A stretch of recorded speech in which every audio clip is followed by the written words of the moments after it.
Good morning, everyone. Welcome to our budget planning meeting for 2022. First of more, I'm sure. I will call this meeting to order. Guess we're a little past our start time. That's fine. Looks like all of the councillors are here, so there's no one excused from the meeting. Does everyone have a copy of the agenda? Is there a motion to approve the agenda as presented, or anything that anyone wants to add? Holly, please. Motion to approve. Thank you. All in favor of approving the agenda? That is carried. Thank you. So we'll move immediately to item number 4.1, budget planning presentation from Mr. Matt Fensky, please. Morning, Council. This is a great day. It's had rain. It's green out there. We're in one of the most fortunate positions, I think, on planet Earth to find ourselves in the county of Newell. And I say it, and I actually mean it. I think we are quite fortunate to find ourselves in the position we do. So why are we here? Purpose of the budget planning meeting. Really today it's all about council and your ratepayers. This is an opportunity for you to direct staff, give us some guidance so we're not going off the rails right off the hop. You'll see staff have prepared a few things for you to consider today, and really this meeting is about big items, right? So things that are going to impact service levels to our ratepayers. So either increases in service levels, or conceivably there might be some things we've been doing that council thinks we could stop doing, and now's the time to consider getting prepared for those things as well. So I always look at the 30,000 foot view. What's our capacity, our financial capacity to provide services? We like to confirm some of the assumptions that will be presented in the first draft of the interim budget. And again, we're really looking for council's guidance. So if you're quiet all day, don't say anything, we're just gonna keep going in the way we're going. And if you give us a hard no, we'll stop doing some things. So yeah. It's your chance. Looking at our vision, mission, guiding principles, everything we do, we want to anchor to these things. So county's vision, to encourage and support sustainable growth and quality of life. Our mission, the county of Newell, through leadership and policy, provides services, structure, and stability.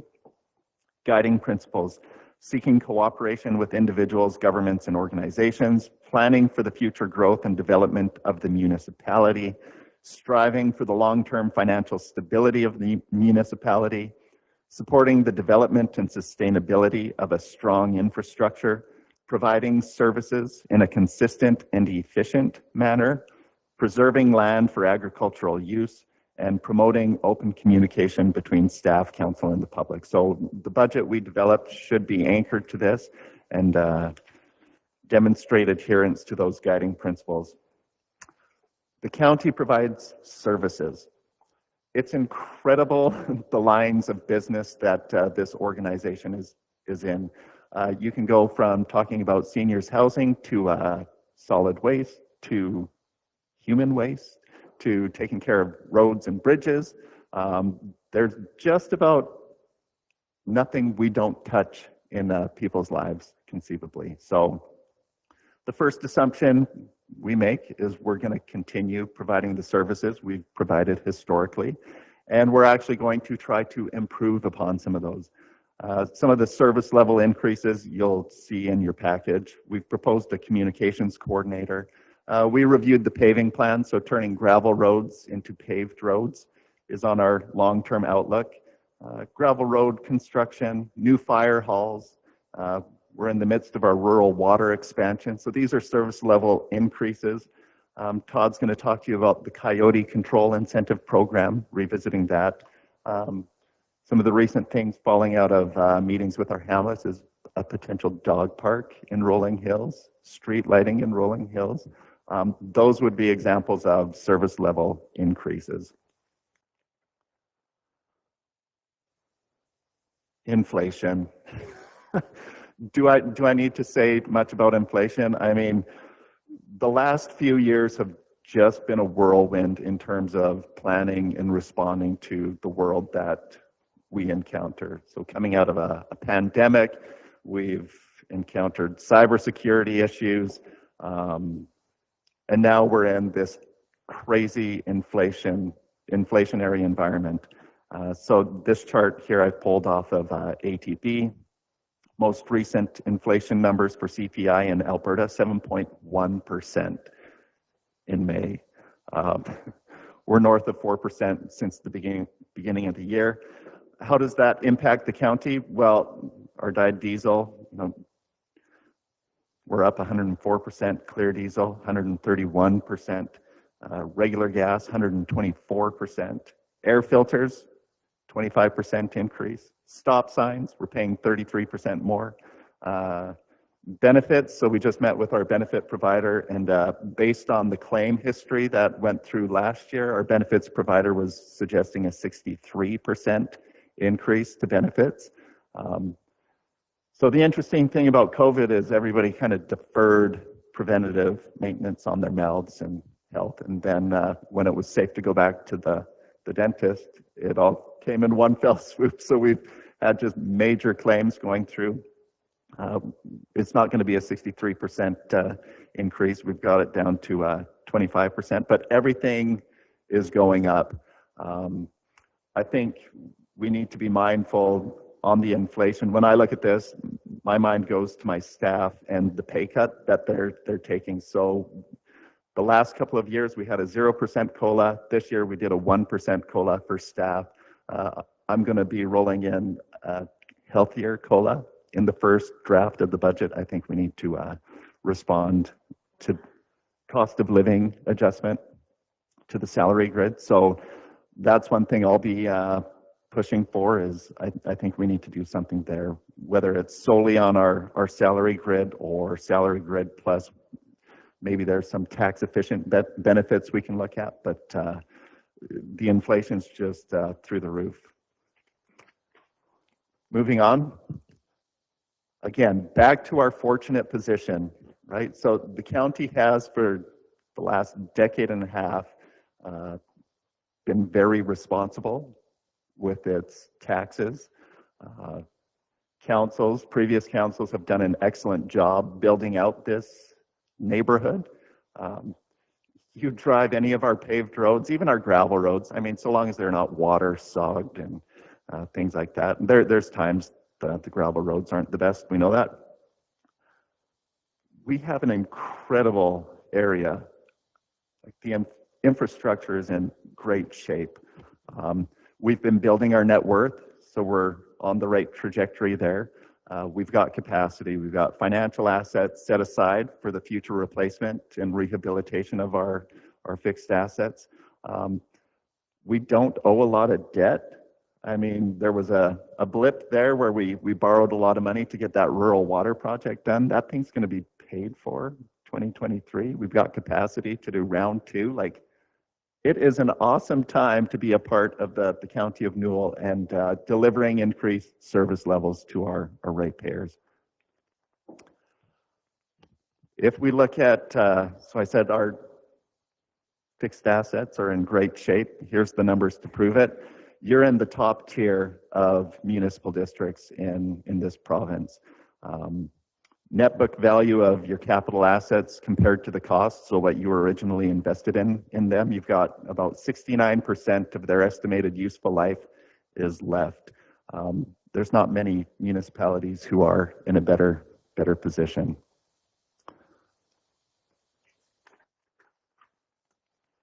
This next slide shows how that kind of breaks down, right? So devil's in the details. The province does judge the county on our performance managing our fixed assets. If our net book value of TCA to the cost of TCA dips below a 40% level overall, we get flagged and the province will give us a phone call and say, what are you doing to reinvest in your infrastructure? The only areas that are below that 40% level you'll see here is machinery and equipment. That's going to get a bump this year with our reinvestment in new graders, and then land improvements, which is things like parking lots and fences. Water systems in great shape. Storm systems are in great shape. Your wastewater system's in great shape. You got this new building. You're in great shape. Like, we are positioned very well to serve our ratepayers into the future. So we talk about providing services, and to provide services, you need dollars to do that. Everybody hates paying taxes. I think I've heard several times already this year that, you know, what do we get for the taxes we pay? And it's typically the out of sight, out of mind things, right? Like, taxes in the county of Newell largely go to the road network to keep the economy going. Some of the taxes go to subsidize the utility systems, right? So there's on average about $1 million subsidy to your utility systems each year. Taxes also go to cost share recreation services with all of your urban partners. So I think we get good value out of the taxes. Taxes isn't the only funding source, so we look at user fees, grants if they're available. Debt, you can always borrow. I mean, it's looking less attractive to borrow now that interest rates are increasing.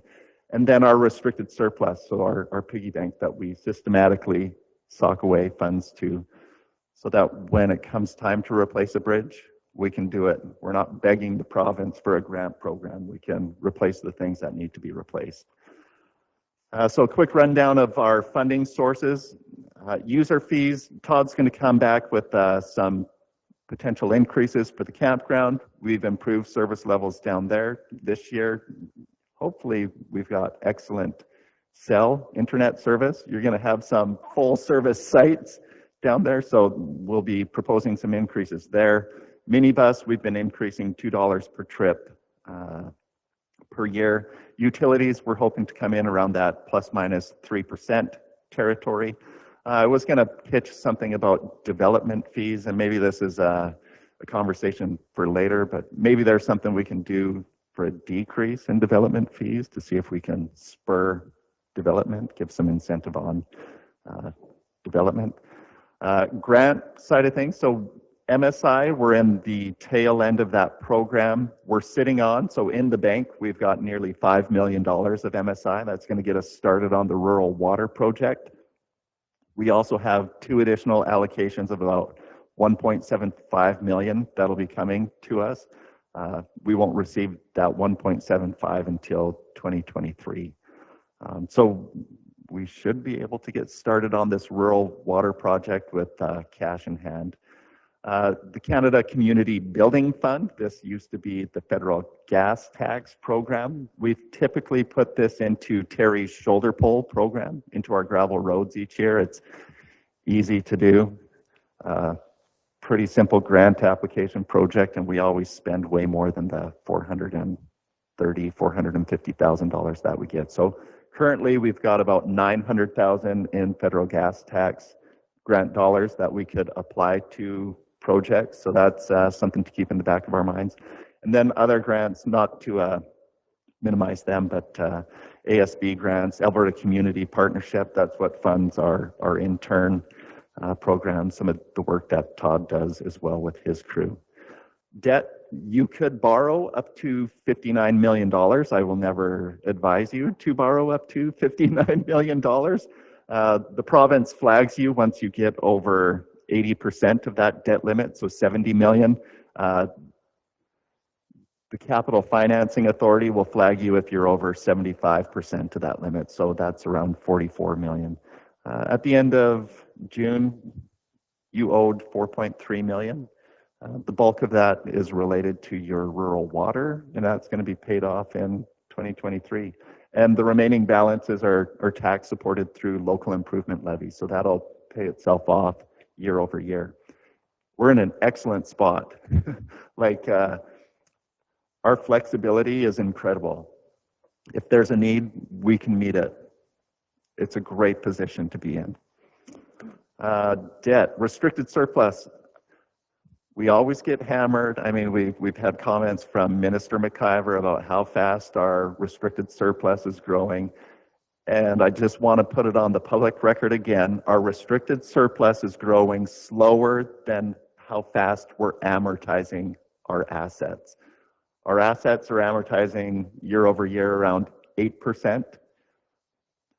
And our restricted surplus is growing around 7.7%. So like, it's not an outlandish return or growth rate. 7% isn't too crazy, and it's not actually keeping up with how fast we're amortizing our assets. So yeah, we're sitting on 110 million at the end of 2021.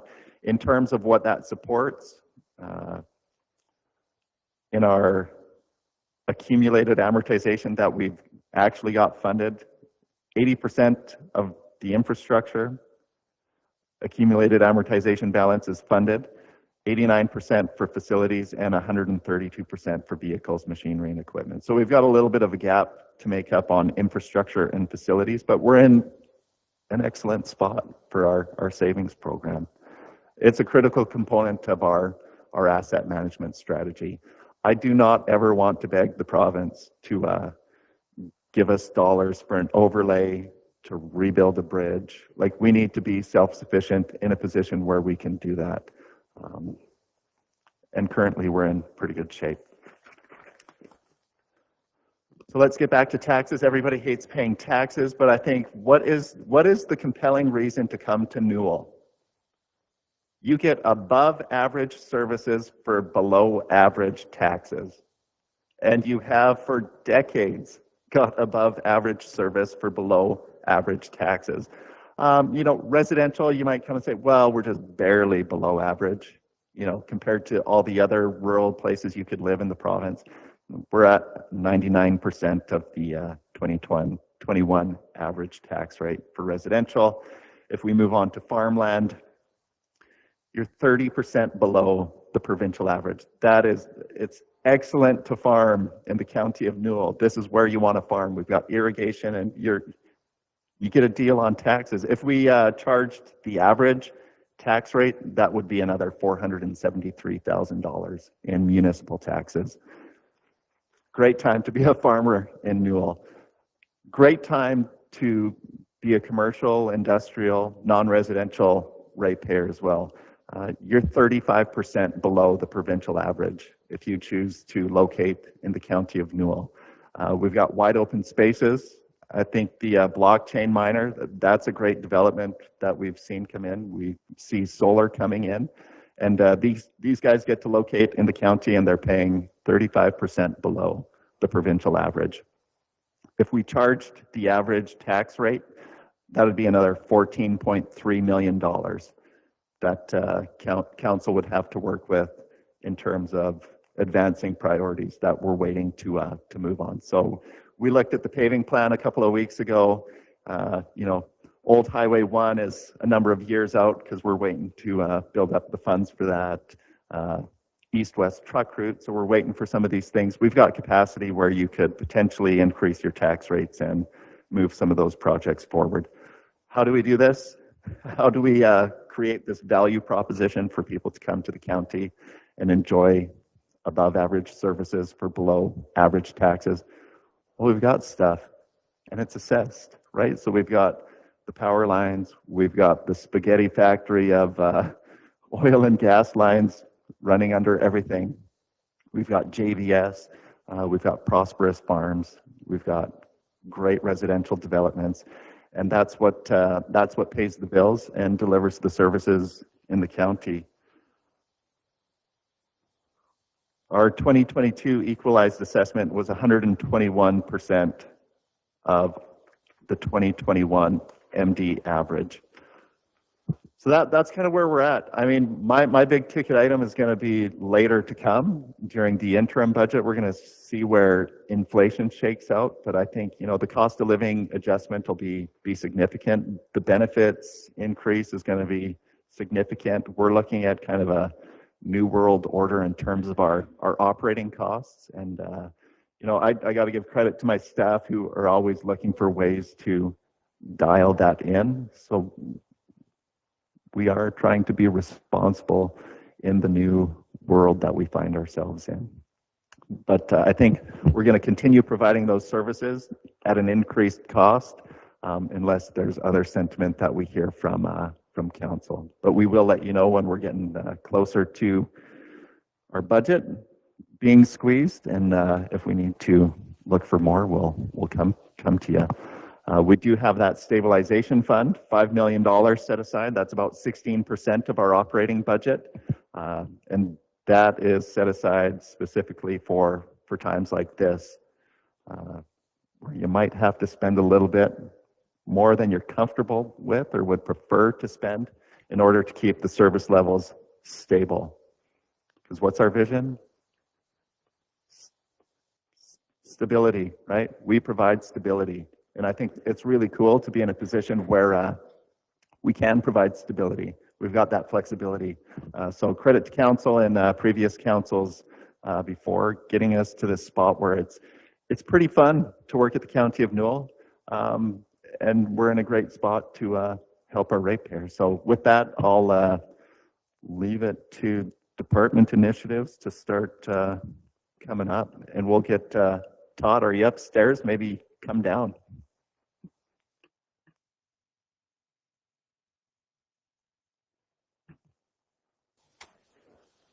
Thank you, Matt. We're still absorbing all of that. Holly, you've got a question. Go ahead.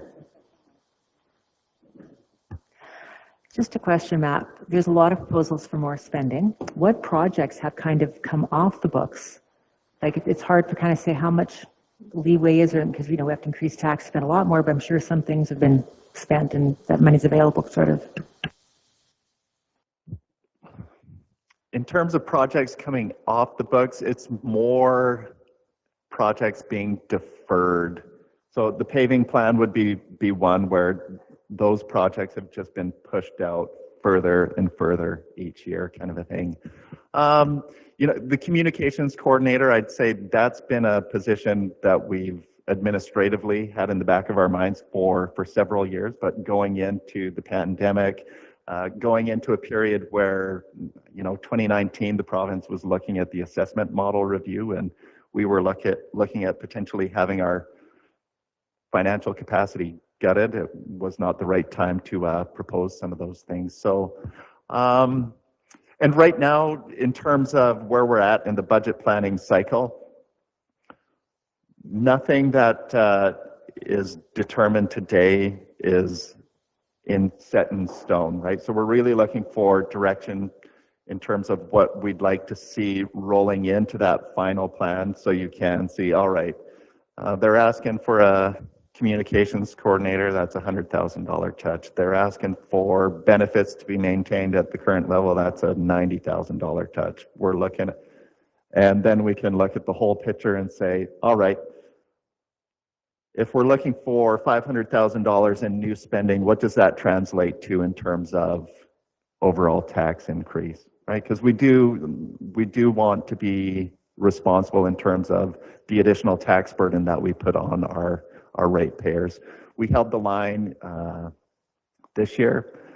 You know, we didn't move forward with some of the proposed tax increases that we were looking at to kind of give our ratepayers a reprieve. But you know, if we're looking at a 2-3% overall tax increase, I think that's kind of reasonable territory, unless I hear different from council today. So when we bring the interim budget, all of what gets put on the table today will be rolled into that, and then when we meet in October, November, that's when we start picking and choosing if we're beyond what we think our ratepayers have capacity to handle.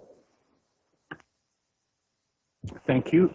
Thank you, Matt. Are there any other questions at this point? There will be more opportunities through the course of the morning.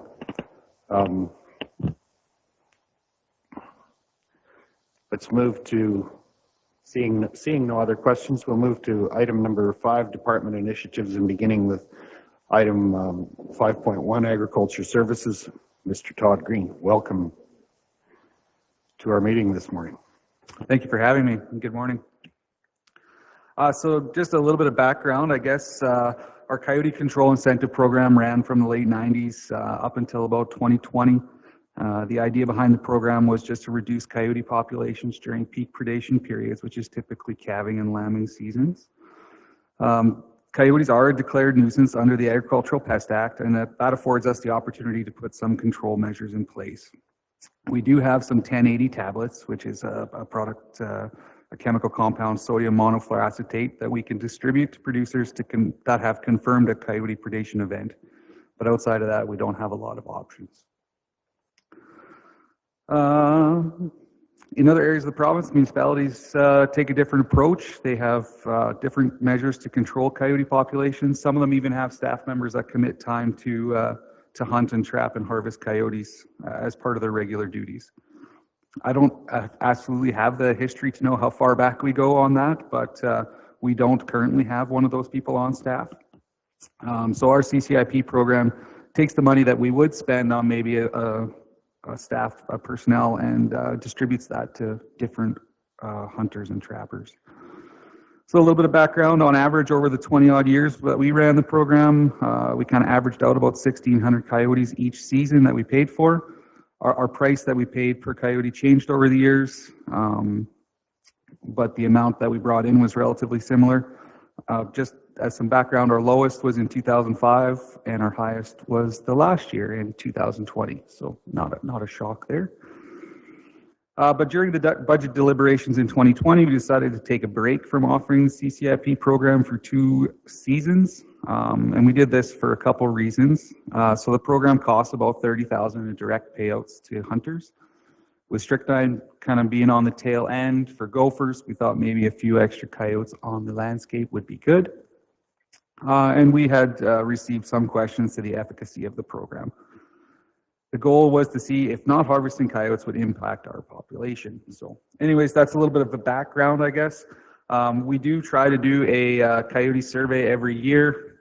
We've talked about this multiple times in the past.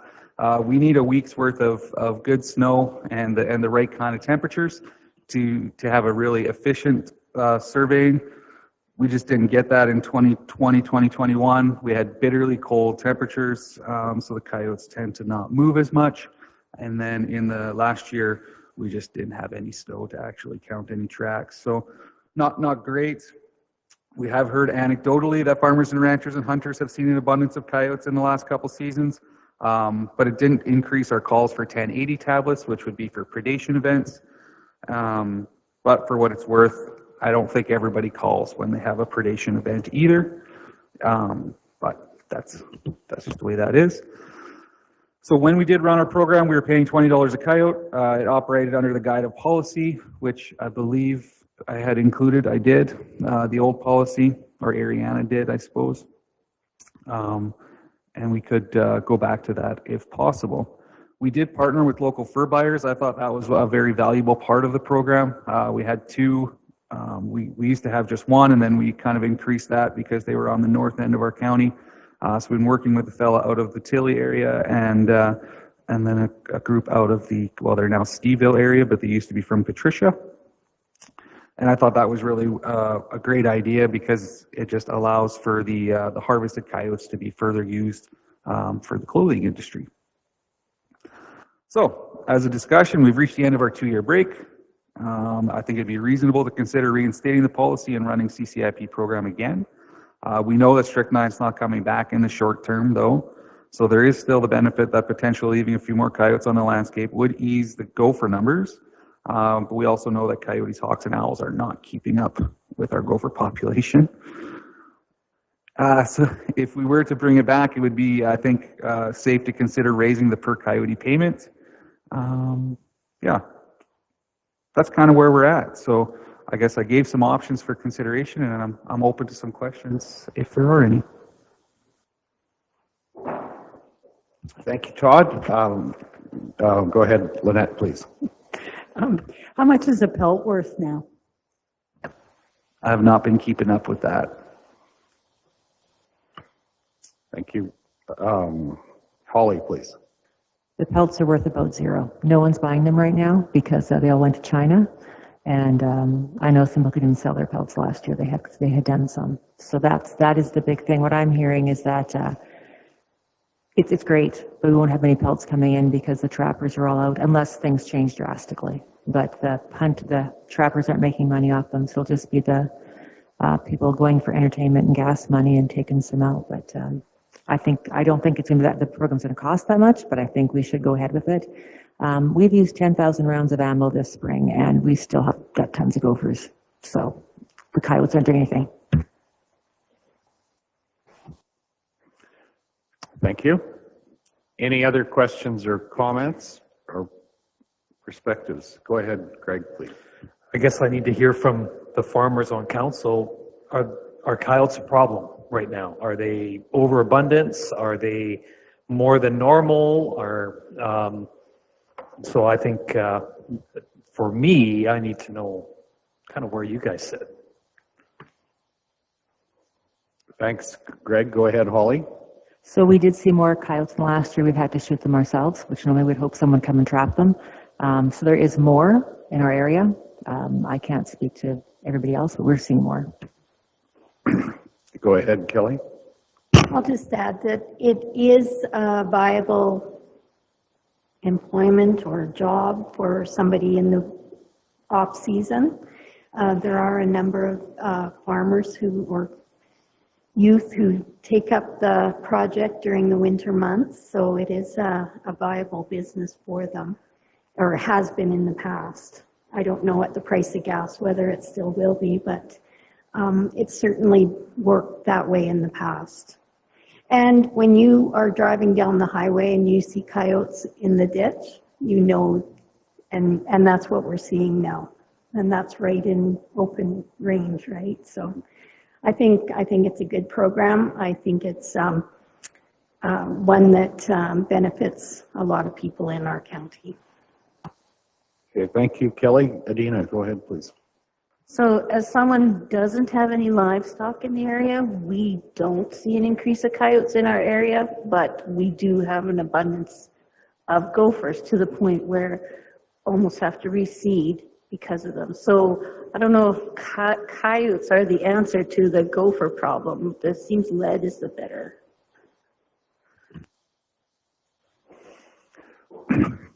I would agree with that. I mean, I don't have really a sense for there being more coyotes necessarily, but I guess I have mixed feelings on a program like this, but I think it has been effective. And clearly, excuse me, with pellets being worth less than they have been in the past, that makes a difference on how many people will take up active coyote control measures, you know, as a profitable venture. So from that perspective, this is a program that would be good. And I think, as you've indicated, there is no indication really because of the current situation for snow this winter to get a sense in terms of a survey what the numbers would be like, eh?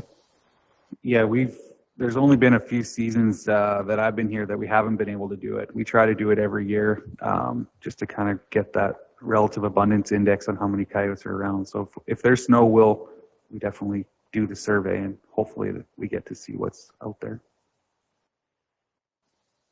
Okay, thanks, Todd. Greg, go ahead, please. Todd, does Alberta Fish and Game, do they do any work with respect to coyotes, numbers, control?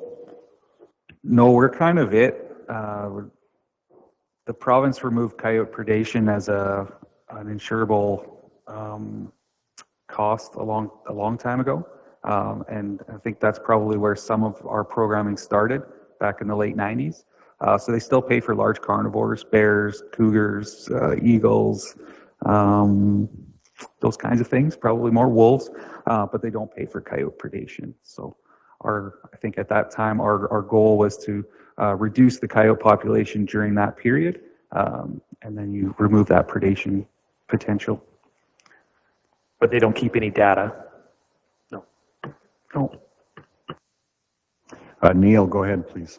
Thanks. I think with the wild boars in northern Alberta, they're paying $75 a head. at $30 or $20, I don't think that's real incentive for the guys that like shooting them are going to shoot them anyway. I don't know whether the money helps. Yeah, and I think one of the goals, Neil, was just to be an incentive program, not necessarily like a bounty program. We're not essentially trying to like decimate the coyote population. The goal is just to incentivize the hunting, so to pay for a little bit of the fuel, to pay for some of the shells and the supplies. Where a bounty program similar to the wild boar is literally trying to encourage people to remove wild boars from the landscape. Yeah, I think that's a good differentiation. Thanks for that. Any direction from council? Any more questions? Matt, maybe just clarify what our procedure is here. I understand that we'll take a direction on this today if we're ready to, but we will revisit the issues or the matters related to the budget later in the year as well. So if our perspective changes later, we have the opportunity to revisit it without having any impact on the budget at this point, correct? Yeah, typically we've been pretty informal at the budget planning meeting, so we haven't typically resorted to official motions on anything. I think there's been a few times where we called for a vote on more contentious items, but for something like this, so far I think all Todd has heard is support. So Todd's probably going to come back and at interim budget time talk to you about the $30,000 increase related to the CCIP program that he's put back in. You know, if there's hard no's, we like to hear that, but I'm not hearing any hard no's. So for this, you know, if we want to get more formal, we could make motions to include, but we're comfortable flying by the seat of our pants, because really the decision's going to come again once you review interim budget and you see, oh, maybe we were too optimistic about our capacity to bear some of these increases. But at this point, no harm, no foul, and rolling the program back in is what I'm hearing. Right, or potentially hear from ratepayers in the interim. I mean, all of us as councillors may hear from ratepayers that influence our position prior to budget finalization. So I think that's fair. I'm comfortable with that if the rest of council is that unless there's a hard no on something, these initiatives will continue to be developed and with the full understanding that we have the opportunity to revisit them and slide them off the table if we want to. Correct? Thank you. Thanks, Todd.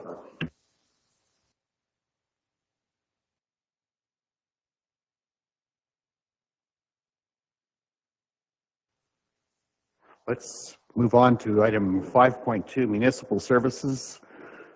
Mr. Tiffin, please, if you'll take us through the Hamlet capacities, service capacities issue. Thanks. Welcome. Good morning, everybody, and thanks for having me today.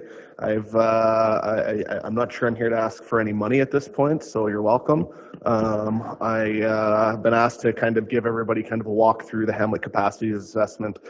The Hamlet Capacities Assessment was an initiative taken on in late 2020. Direction was provided to go out and solicit an engineering firm to take a high-level look at the capacities of our various infrastructures in the hamlets. We took a look at potable water supply, which would be the regional transmission main and the storage capacity at the water distribution centers. We took a look at potable water distribution systems, so that's the pipes underground in the streets that deliver water to the hamlet businesses and residences. We took a look at wastewater collection systems, so the pipes again under the streets, the manholes in most cases, as well as lift stations to pump the effluent out to the treatment sites. And we took a look at wastewater effluent treatment. Now this study was to be very high level. There was no field work involved in this study. Rather, it was more of an amalgamation of information from varying previous studies, as well as kind of wrapping up the outcome of some of the projects that we had done, and what the goal was to develop a tool for staff and developers to easily be able to assess what types of future developments and varying levels of developments could be possible or could be entertained with the existing infrastructure in the various hamlets. One thing to note, I guess, is that this study was not at all to discuss what type of state the infrastructure was in. So it doesn't tell us if the sewer lines are collapsing, if the manholes are clogged, if we have disjointed pipes, if we have more maintenance than required on a system. It was literally sticking to what type of capacity can the existing infrastructure support, not when does it need to be renewed and upgraded to extend its useful life. We did do some studies previously that did take a look at that, Hamlet infrastructure master plans. This document needs to be used in conjunction with those plans, and I believe Ariana circulated a link to a folder in Laserfish where the Hamlet capacity study, as well as those infrastructure master plans, are housed. Those infrastructure master plans, we've worked through some of them, and I'll go through that as I take a quick run through all of our hamlets here and kind of break down what that looks like. So what do I want to talk about first here? High level Hamlet capacities. This is the Hamlet capacities report. The main information on this report is contained on page 31. Page 31 is the summary and conclusions, and it talks about our 6 hamlets with infrastructure systems in them. And it talks about what is the limiting factor in that hamlet to any type of future development. So as we go through here, the first hamlet is the hamlet of Rolling Hills. In the hamlet of Rolling Hills, it's identified that the wastewater collection system is the limiting factor. That means that we have a 2-cell lagoon that was built in I think the late 90s or early 2000s that is sufficient to treat the wastewater that's generated, as well as future growth wastewater generated. We have water distribution system through the regional pipeline with plenty of capacity in it. We have storage in Rolling Hills to supply and keep up with the peak day demand of water that the residents and the future residents of Rolling Hills will need to use. What's been identified here is that the sanitary collection system is substandard. We historically have received many complaints, typically during periods of heavy runoff and wet weather. And that is because people's pumps are getting overworked. There's there is stormwater systems, local stormwater systems, foundation weeping tiles, downspouts off of houses being tied into people's sanitary systems. And what happens here in this type of system that is a closed system, people are trying to pump into the system all at once into a closed system where it's not a gravity feed. And when they're directing stormwater into their septic tank that they're then trying to pump into the system, we run into issues with burnt out pumps. We run into issues with the pumps not being able to pump the water out as fast as it's coming in, and it backs up into their basement. And then we get lots of calls about, you know, the sewer's backed up into my basement, but it's more typically a misunderstanding of how they got to that endpoint of the effluent in their basement. In the infrastructure master plan for the hamlet of Rolling Hills, we do note a new sanitary collection system. We did replace the lift station in 2011. And we replaced the lift station at a depth to facilitate a gravity-fed collection system. So this is the proposed collection system to be installed in Rolling Hills. Pretty much all the red lines would be new services.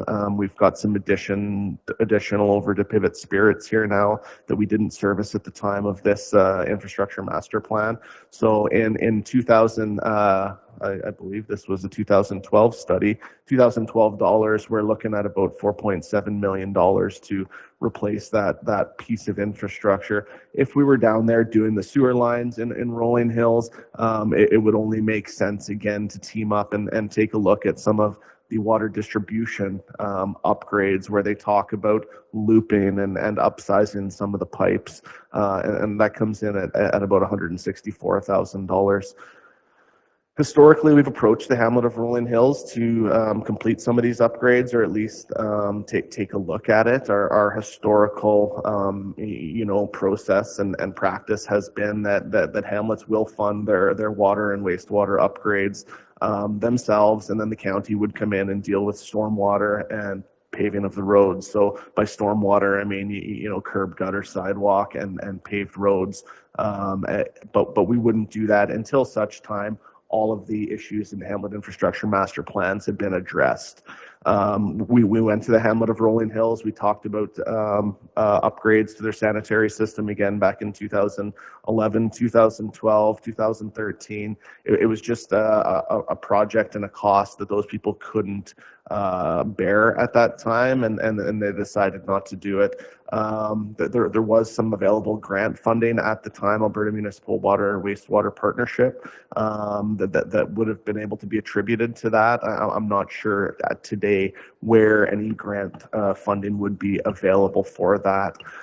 So today in Rolling Hills, we kind of limp along. We've been relatively lucky with the dry weather, in Rolling Hills specifically, that we haven't run into a lot of issues. I haven't even heard a lot of issues this spring, to be honest with you, this June, when we've got lots of rain in my area anyways.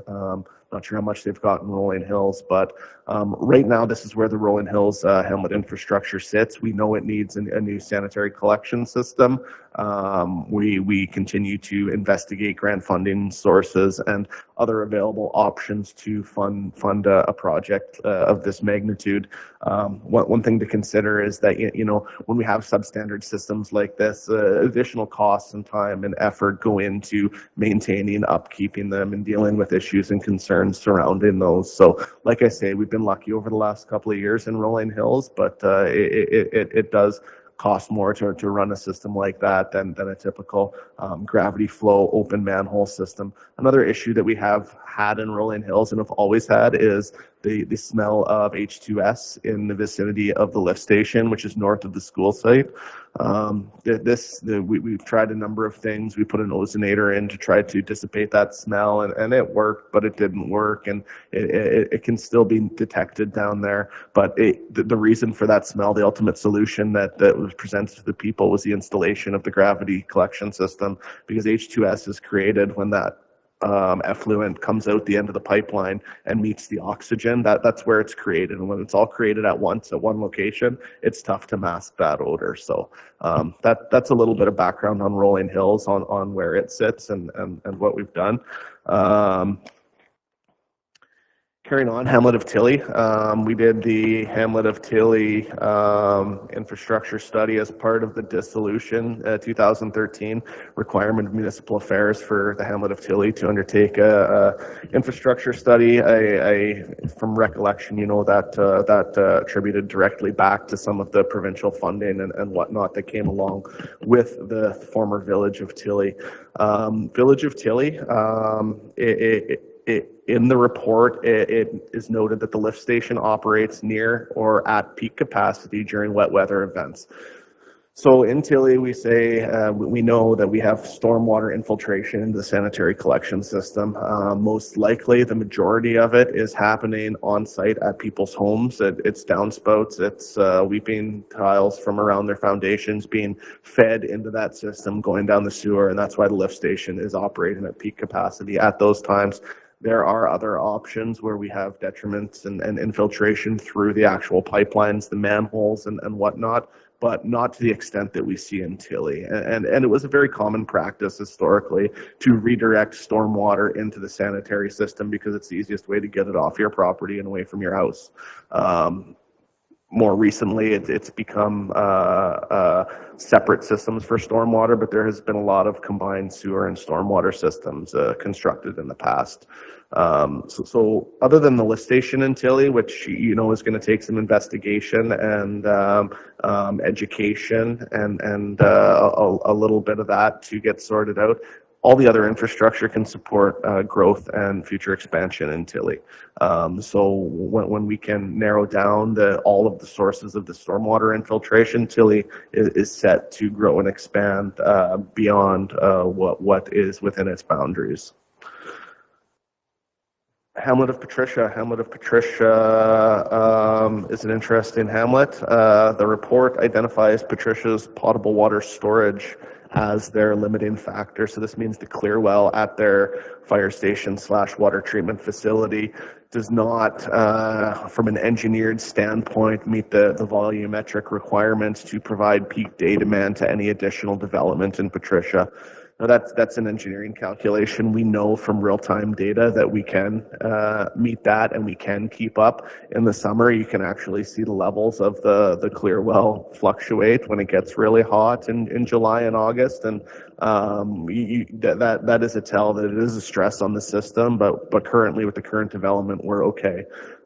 Any new house build, something like that, it's not going to affect this Hamlet of Patricia to the fact that we're going to need to expand that clear well. But that being said, if there was a significant development that required a bunch more water, we may need to expand that clear well system. That being said, that's the limiting factor. However, like I said, this report talks about the capacity and the ability of the infrastructure to service the volume of development. It doesn't talk about the state of the infrastructure. Patricia's infrastructure master plan talks about the state of the infrastructure, and we know that the Patricia sanitary collection and wastewater distribution system are in need of some major upgrades, major overhauls. We've got vitrified clay tile pipe in here. And that's not typical anymore in a collection system. We've got many infiltrations. We've got camera inspections where we've got gas lines coming through that have been drilled through the sewer pipe, and other infiltrations like that. So we're taking on groundwater. We have stuff in the lines that does cause clogs, that does cause backups, and we have to be very attentive in checking manholes. And again, this just goes to the fact of one of those types of systems where it has the capacity to service it, but the state of the infrastructure is creating these increased operational costs to keep it working. Another thing about the Hamlet of Patricia is it has only a single cell lagoon system, which again is fine for the development that sits in Patricia, and probably fine for the foreseeable future in Patricia. If we did see a significant development out there, we would need to build another cell on the lagoon to facilitate wastewater treatment. We've been around that in the early 2010s, 2011s, 12s, 13s, and we cannot find a suitable location in the vicinity of Patricia. And up to this point, the existing lagoon location hasn't been an option for the construction of an additional cell either. So that could lead to, a mechanical treatment type option, or something else that we can treat a higher volume of stormwater on site with in the future. But I think some of the main upgrades in Patricia are the wastewater collection and distribution systems. We've carried, I think, $80,000 in budget because we did have a real problem area in the wastewater system, and we were going to dig up a bunch of pavement, and we haven't yet because we have been able to manage it. We have been able to track it. And again, like rolling hills, it's a bit of, sit on our hands and wait until we can secure some grant funding or secure some buy-in from the community to look at a local improvement to perform some of these upgrades. If not, again, we're just rolling it into the general maintenance and upgrades. Again, Hamlet of Patricia, wastewater upgrades costs, they're talking in the $2 million range. They're talking under the $1 million range for the water, but still substantial dollars. I was going to jump back to Tilly for a second. So when we took over Tilly, and then I'll touch on Scandia as well, what we did is we took a look at these infrastructure master plans, and I guess it was called an infrastructure assessment in Tilly's case, and we went out to the communities and we proposed upgrades, and we proposed a funding strategy to complete these upgrades. In the Hamlet of Tilly, we went out and we completed the entirety of the short and medium term upgrades under phase 1 of the infrastructure improvements in Tilly. We presented it to the community. They looked at their local improvement payouts, with the mill rate increase and coming under the umbrella of the county and the increase in the local improvement. People were paying still, I think, less in taxes annually. with all these upgrades in Tilly for the most part. So we were able to paint the picture favorably for them. So we went in, we completed all of the short and medium term upgrades under phase one. We realized we had some more money that we could talk to the people in Tilly about. And we went back in and we completed all of the long-term upgrades. So the former village, the hamlet of Tilly, its infrastructure is in impeccable shape. There will be no upgrades, major upgrades necessary to that system for a number of years, you know, barring any major developments. And you know, that leads me into Scandia. Scandia report identifies the regional transmission main supply as a limiting factor for additional development in Scandia. That being said, there's still plenty of water for Scandia to expand and develop. That just means it's the first factor that we're going to run up against in a capacity sense if there's additional development in the hamlet of Scandia. Again, hamlet of Scandia before Tilly, actually, it was our first one where we went back with the infrastructure master plan that was completed, and we had you know, hamlet meetings. That this infrastructure master plan was completed in 2010, and we went through and we completed all of the upgrades in Scandia, and that's why in Scandia and Tilly you see all the roads are paved. There's no gravel surfaces, there's no oiled surfaces, there's no old you know, oil bound structures of any sort. They're all paved, curb and gutter, because we went in, the hamlet and grant funding paid for the infrastructure upgrades with regards to the wastewater collection, wastewater treatment, potable water distribution. And then we came in and we took care of the drainage and the pavement. And that was commitments previous councils had kind of made to these hamlets when we went and approached them with the plan to improve them. So Scandia and Tilly are our two kind of poster hamlets of, you know, this is, we've came in and we've worked with the hamlets, we've secured grant funding, we've proposed a funding stream, and we completed all of the infrastructure upgrades necessary to see the hamlet develop and grow into the future. Quick touch on Rainier. Rainier is another interesting hamlet. Rainier is a hamlet where we do not offer wastewater collection or treatment systems. These locations have to operate their own private sewage disposal systems, tank, field, mound, whatever that is. Probably none of them have a big enough lot to have a pump out, but we do deliver water to them through a pressurized system. They are actually pressurized off of the regional water transmission main in Rainier. There is no storage well. They are supplied off the regional main. So if the regional main goes down, they're out of water until the regional main is fixed there. The report identifies that the hamlet of Rainier is not suitable for any additional growth, major developments, things like that. Furthermore, when we went through with the first phase of rural water, we even looked at decommissioning that treatment center or distribution center in Rainier and supplying the hamlet of Rainier water through the rural water distribution system. Because it was new, because we had just put the regional line in, because the school still feeds off of that line, it was decided, you know, we'll leave them on the pressurized system at that time. But consideration going into the future, you know, should upgrades be required, needs to be given on how we deal with the servicing of the few locations in the hamlet of Rainier. Last but not least, Lake Newell Resort. Wastewater collection system has the lowest capacity in Lake Newell Resort. However, it is okay to see the proposed build out of the first phases of the area structure plan that were incorporated in that design for the lift station and whatever else. We'd have to look at, you know, major growth on wastewater treatment, because we do send our wastewater through the lift station and force main to the City of Brooks sewage lagoons for treatment. So that would be a consideration with any major growth in Lake Newell or any major consumer of water and therefore high producer of wastewater. I think I've rambled on for long enough. I just really want to, touch on that I'm not here asking for money, just kind of giving a walkthrough and consideration and more education of what our Hamlet infrastructure systems look like. I did want to provide, the information on how we have historically approached these projects and what the funding strategies have been.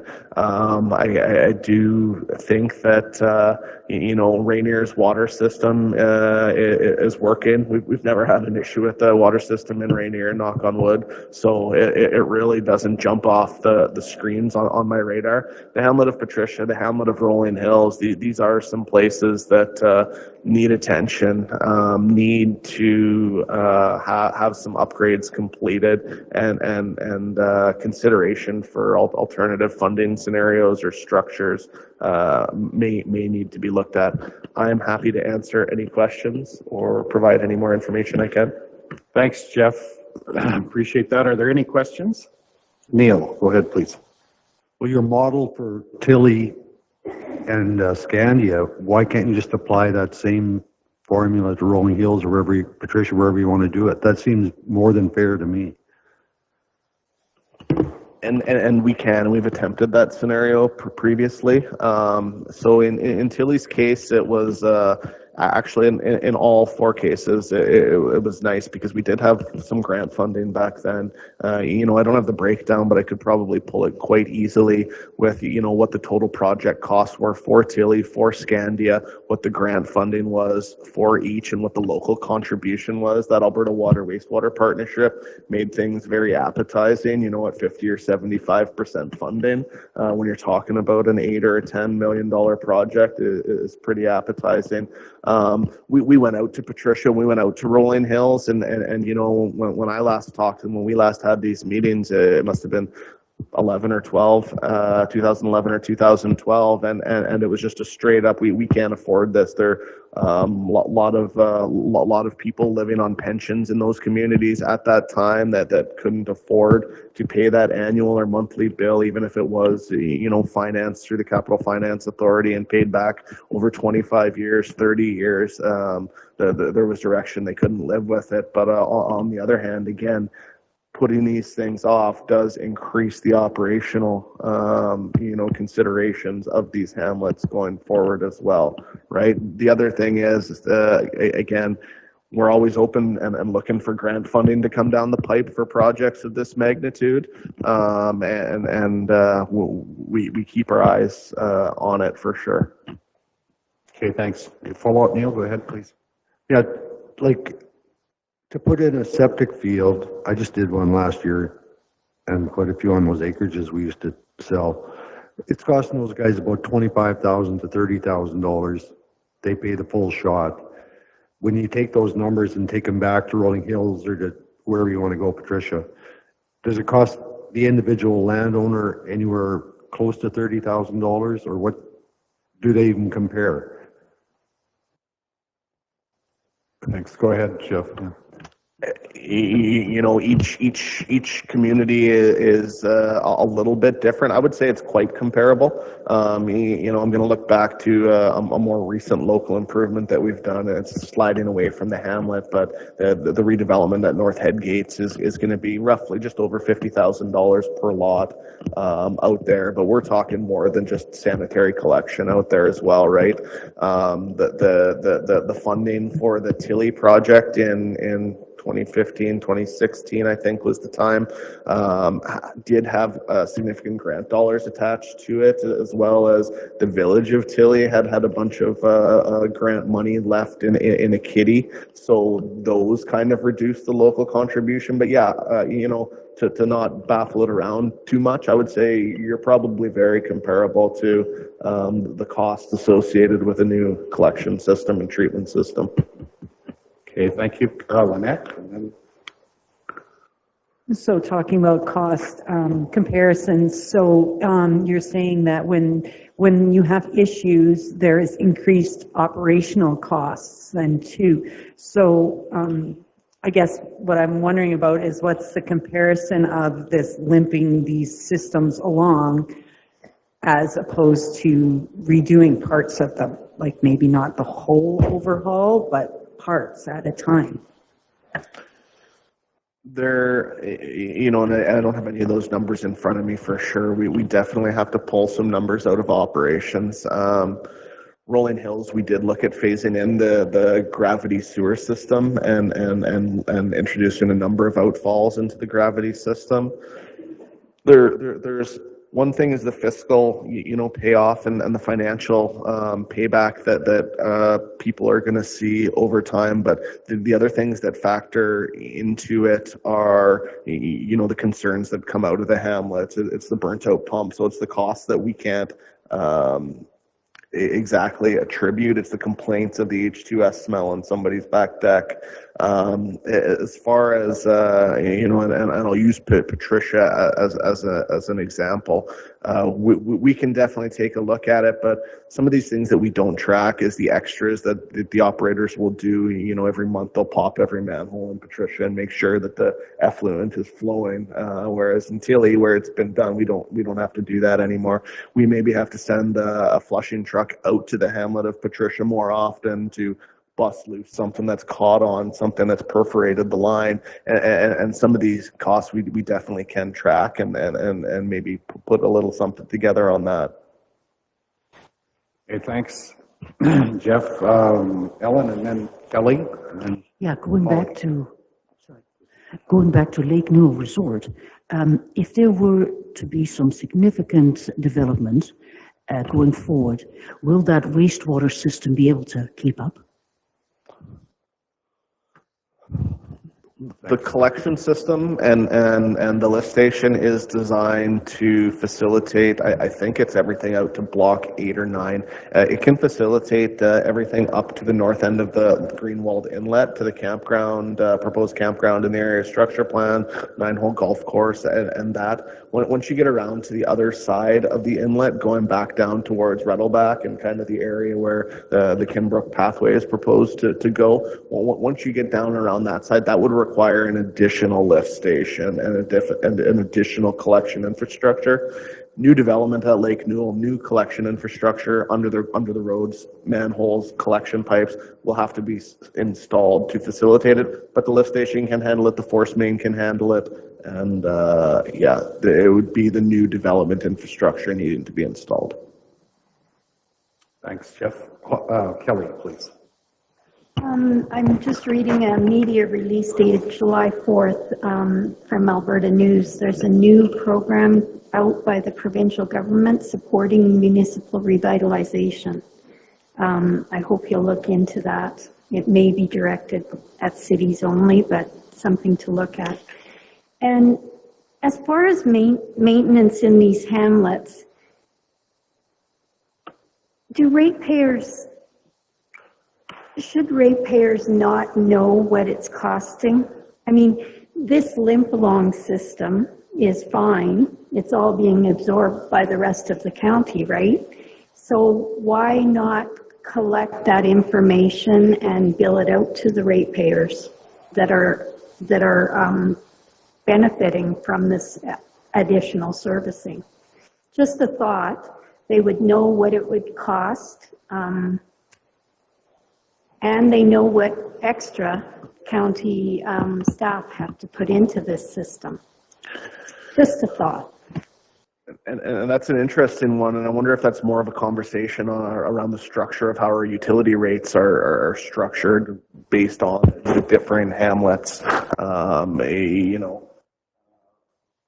I can't comment a whole bunch on that, but it definitely would, better help people understand the cost per person of their system as well, I base that comment on my own system.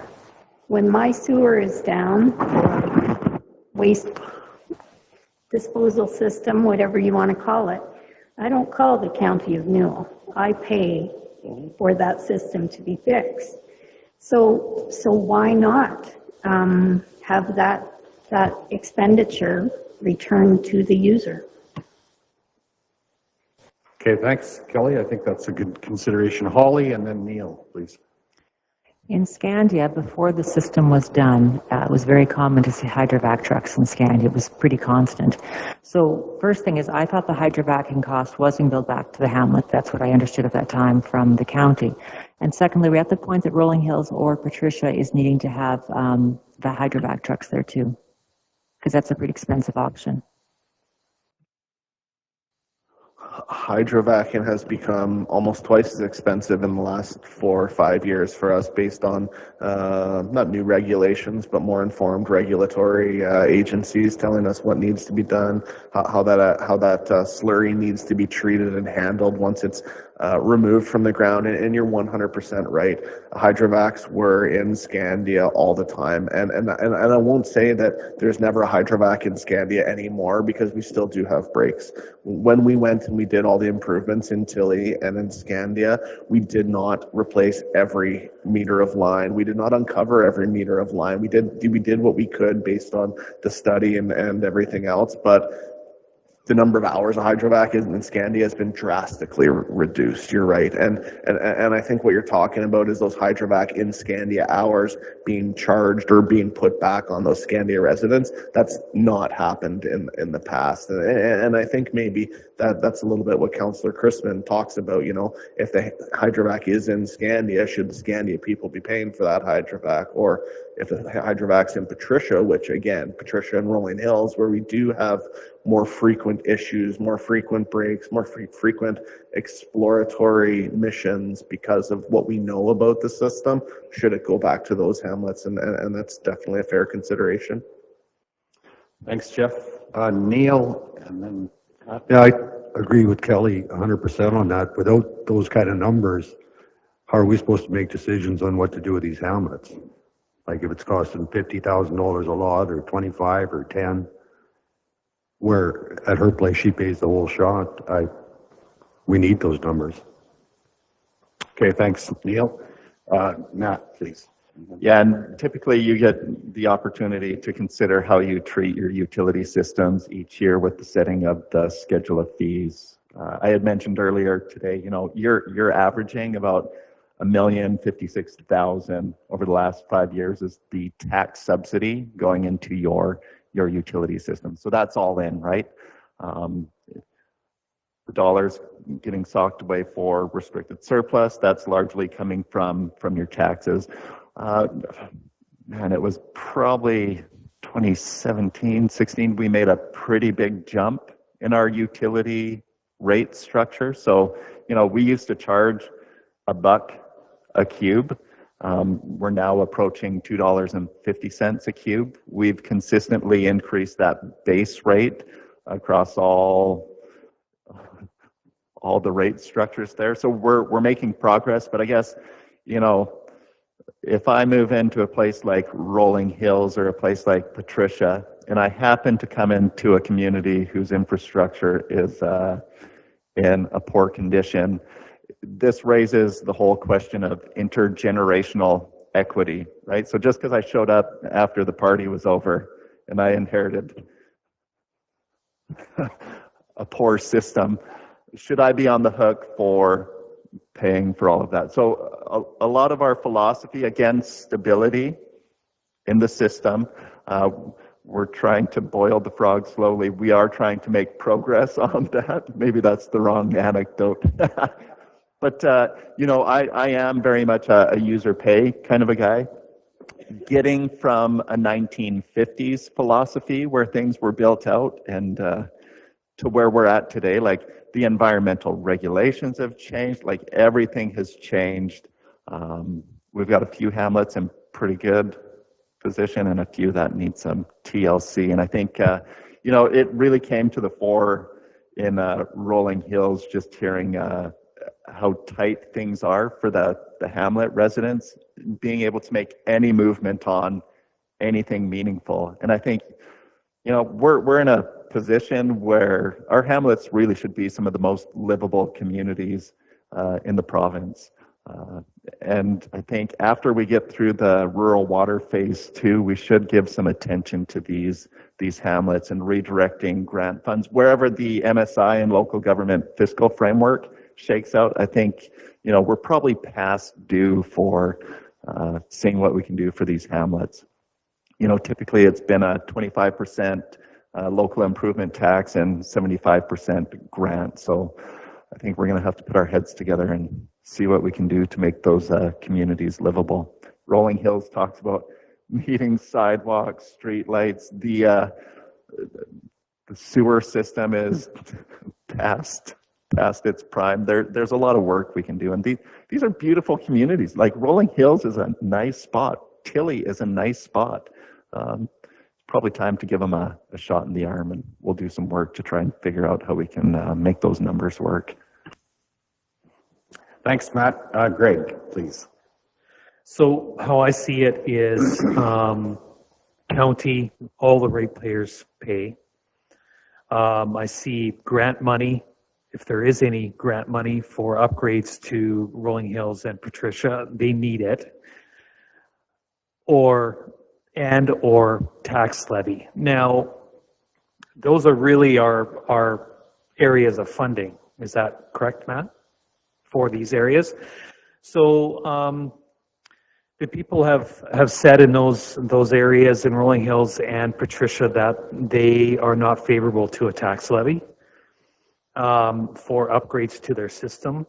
And what I hear from Kelly is that the expenses to go out and send vac trucks out to these areas and the added expenses from these old systems is adding up and getting more and more increasing as far as costs go.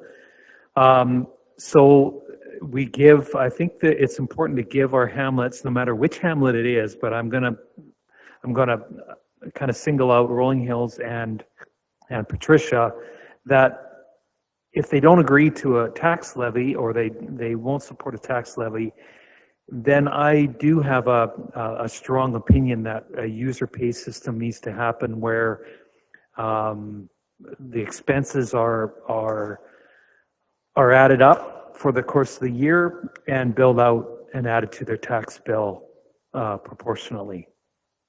That's my feeling on it. It's a user pay system.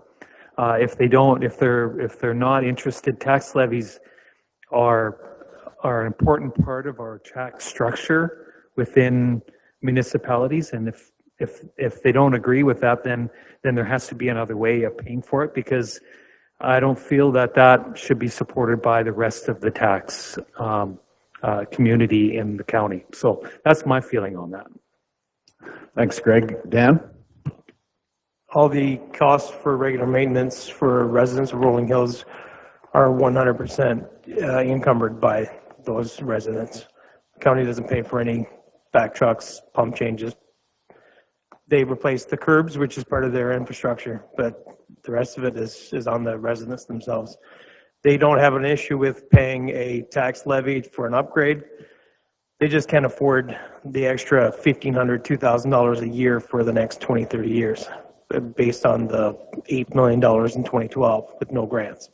That was their issue. No one has an issue with paying to have their services, just they can't afford it. Okay, thanks, Dan. Kelly?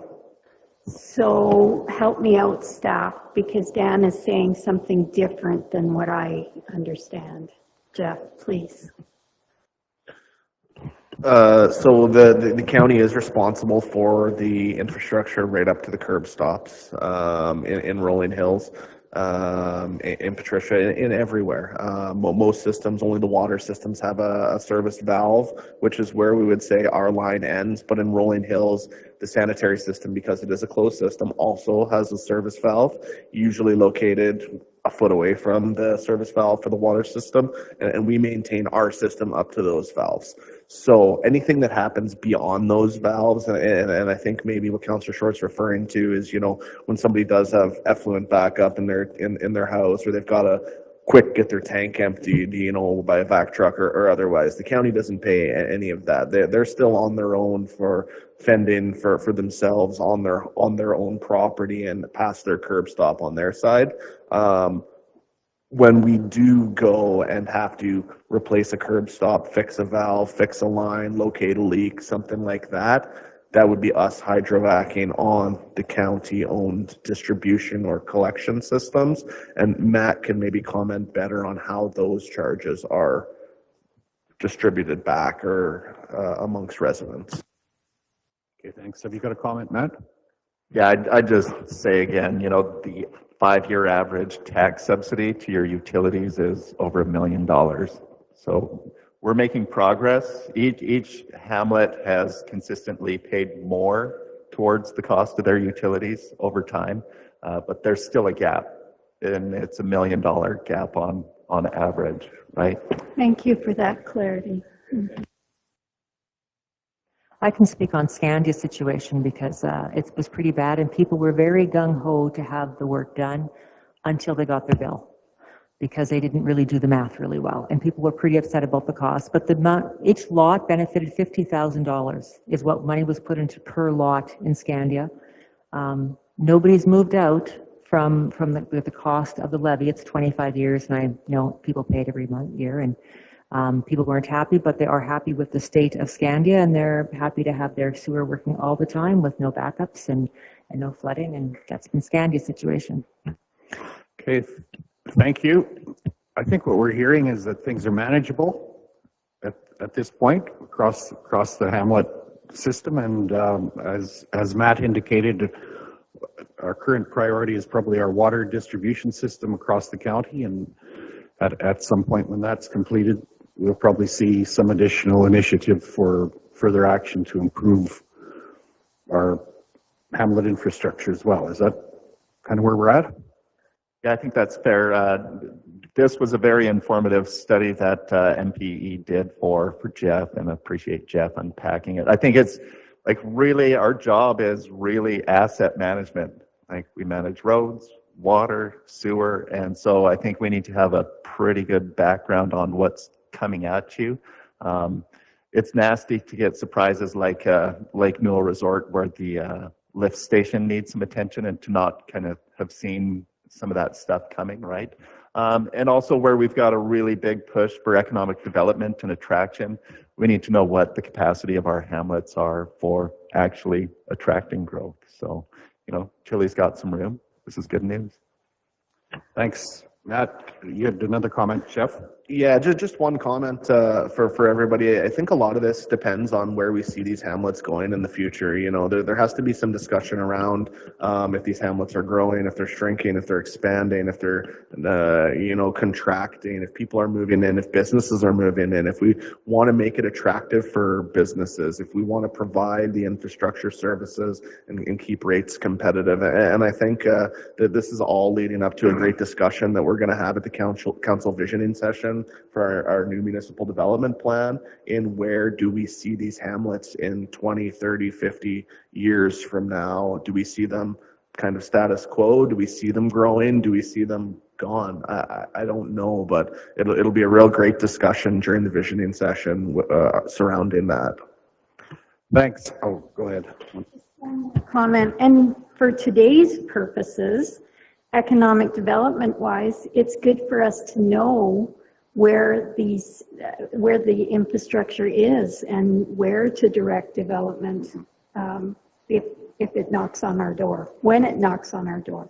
Yeah, I think that's a good comment. I appreciate that. And also, I think in the context of other discussions we've had around economic development, this gives us a bit of a baseline and with regard to where we're at and future potential in terms of investment to make our area more attractive to people who want to come and invest here, whether it's for residential or business or hopefully both. So I think with that, we can move on, or if we're comfortable with that, I'm going to suggest we take a 5-minute break and come back here at 10 o'clock if you're amicable to that.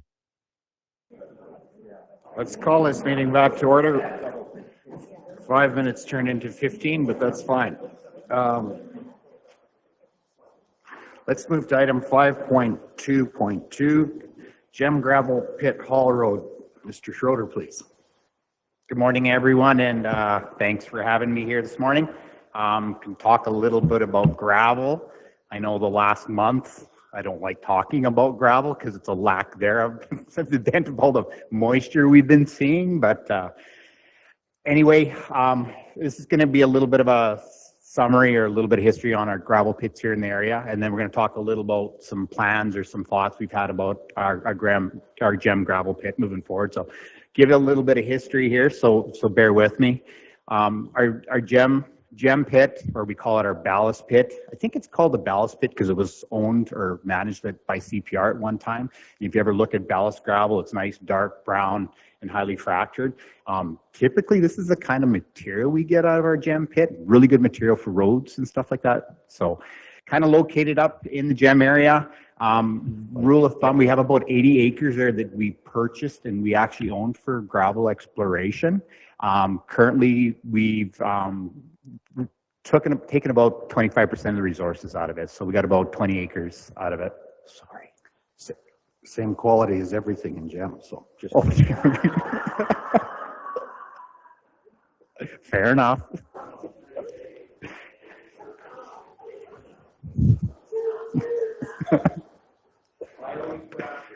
I appreciate it. Yeah, oh, I can go on. A lot of coal dust. When it rains, it just weeps black. Lots of comments on that. So I think we've used about 25% of the resources of the land that we've owned. I'm pretty sure that there's lots more of this material along the river there. I know there is a little bit of a pit just south of ours too that Smith and some other people have been exploring. So lots of potential resources up there. We've always been told in a nutshell that there's 100 years plus worth of gravel resources up in that gem area. So kind of setting up our picture, we know we're fairly confident that we have a good source of gravel up there. We do have 3 pits, so we have 2 other pits. Our next one that we really draw hard on is in Steveville. So Steveville is just north of Patricia. We've drawn hard on that pit probably for 20, 30, 40 plus years. We typically crush there once every 3 years. We crush about 150, I think the last time I crushed 150 or 200,000 cubic meters. Will last about 3-4 years. So when we gravel our roads, our gravel program alone uses about 40,000 cubic meters of gravel every year. So we try to put gravel on a quarter of our roads every year too. So right now we've been pulling traditionally really hard on the Steveville pit. We do have one more crush there, which we was scheduled for this year, but I think we're going to put it off till next year because it's our final crush. We have to do a little bit more work on there to see if we can pull absolutely everything out of there before then it's going to be done. We do a crush there next year. Like I'm thinking 5 to 10 years, depending on how we utilize the resources out of that pit, is going to be exhausted as well, or near its end anyway. So our last pit would be Bizano, so located right out of Bizano, a little bit north and west, east and north. That pit it is done. We did our final crush there last year. I think we have about 60,000 cubes there. Typically we put on about 6,000 cubes in the Bizano area. So if we use that pit sparingly, we probably have enough gravel for the Bizano area for about 10 years.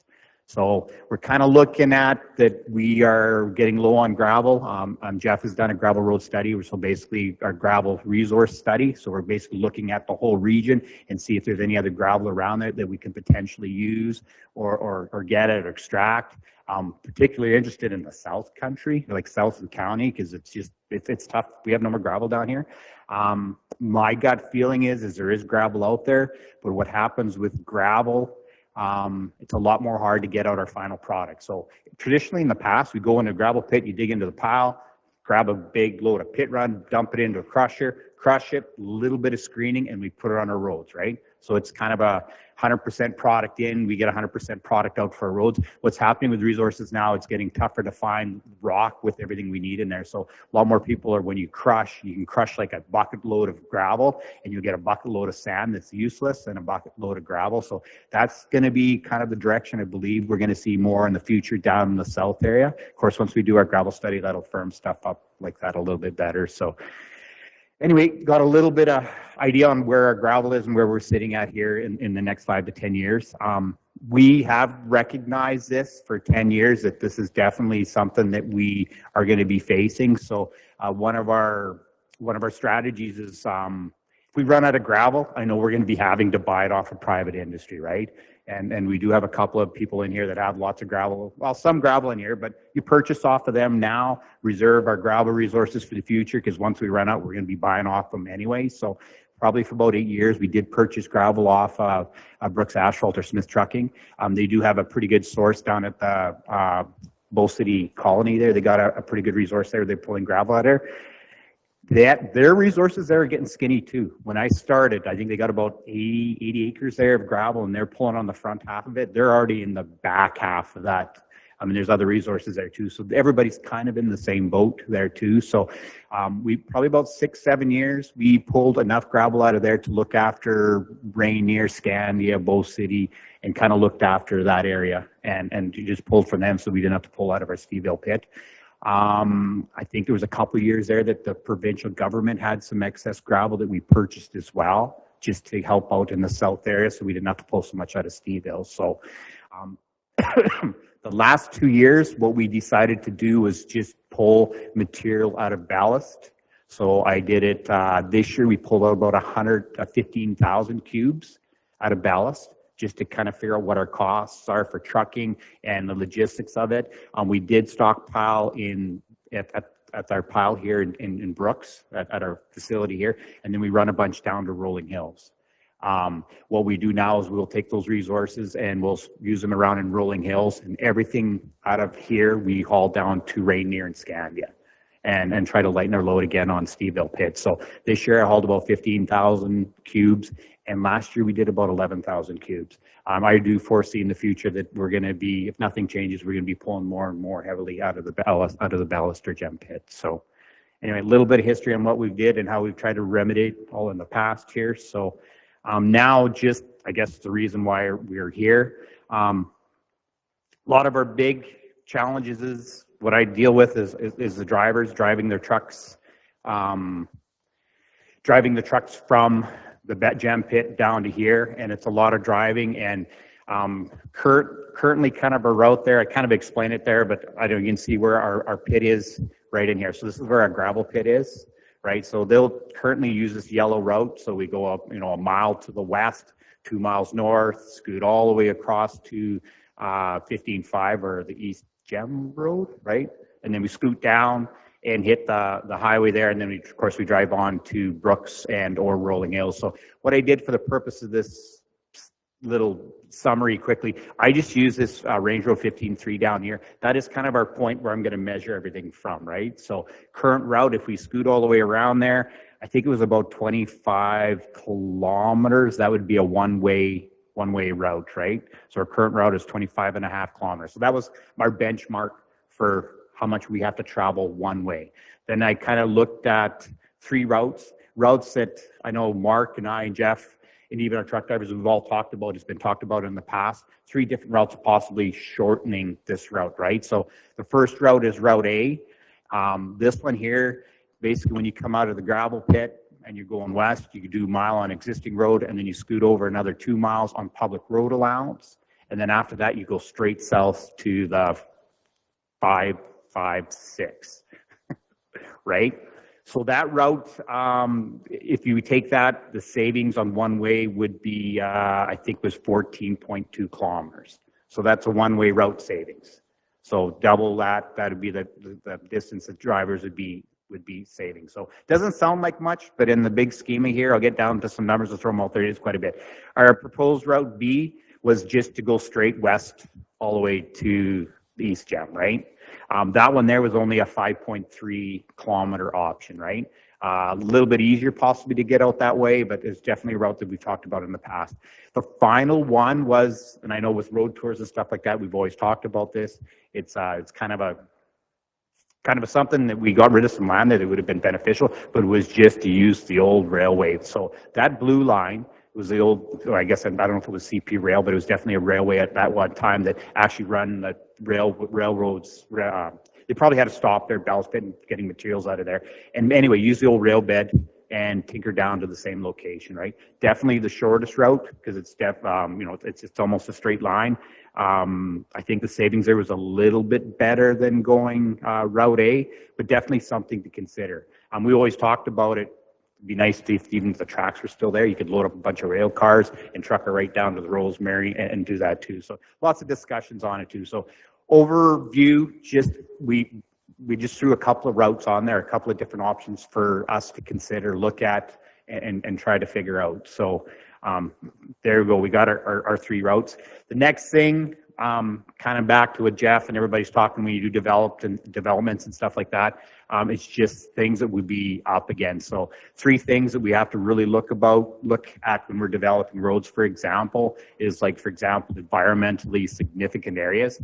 Kind of cool. That was a map that I think was attached in there too. So you have archaeological, anthropological, or they look for stuff that's old, dinosaurs, native stuff and stuff like that too. So rule of thumb, anywhere along the rivers, there's a lot of neat stuff down in there that they have to look at and consider before we do any development on there. So that map there, we put that up there, kind of takes up the old rail bed a little bit there too, because it would be a little bit of possibly a lot of consideration to develop along that route, right?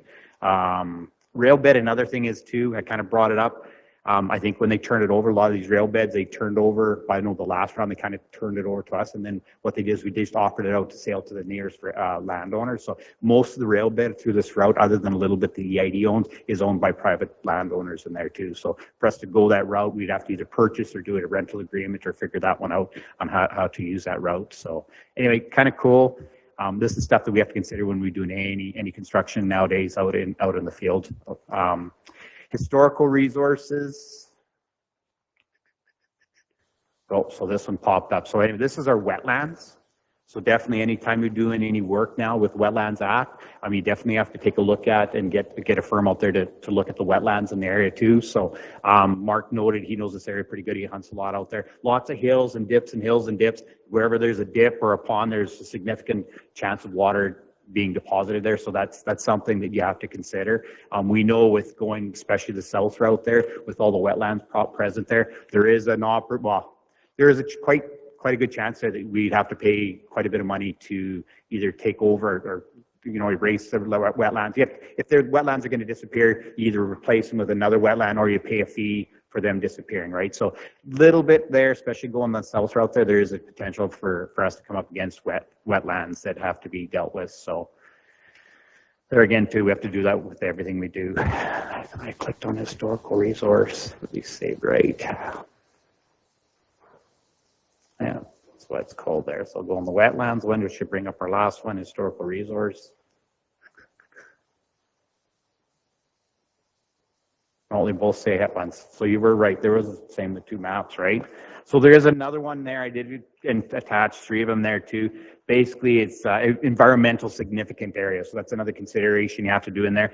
Basically, what it does in that area there, it just identifies grasslands, so grazing lands and stuff like that, primarily along the river again too. It'll show that. And there's a few grassland spots out there. So I guess the only thing we're looking here for is just for consideration. This would be kind of a big project for us to undertake ourselves.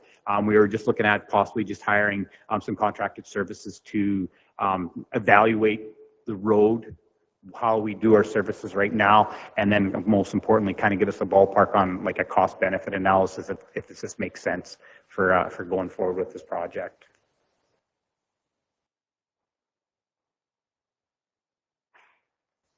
Any questions? Amanda, please. Terry, in that Route C, when you're going through the historical sites, there's approximately about 12 of them.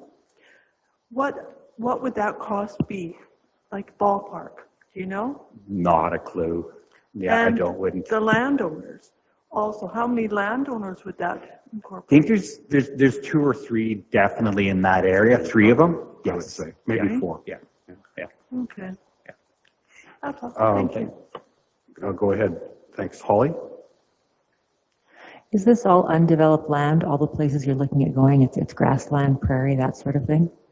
For those routes, I think definitely the roads. Well, there's some, yes, yeah. There are public road allowances that would be pretty much undeveloped. Yeah. Might be some trails and some oil field trails and like that too, but they would be undeveloped. Probably no fences or nothing out there, right? Pretty native.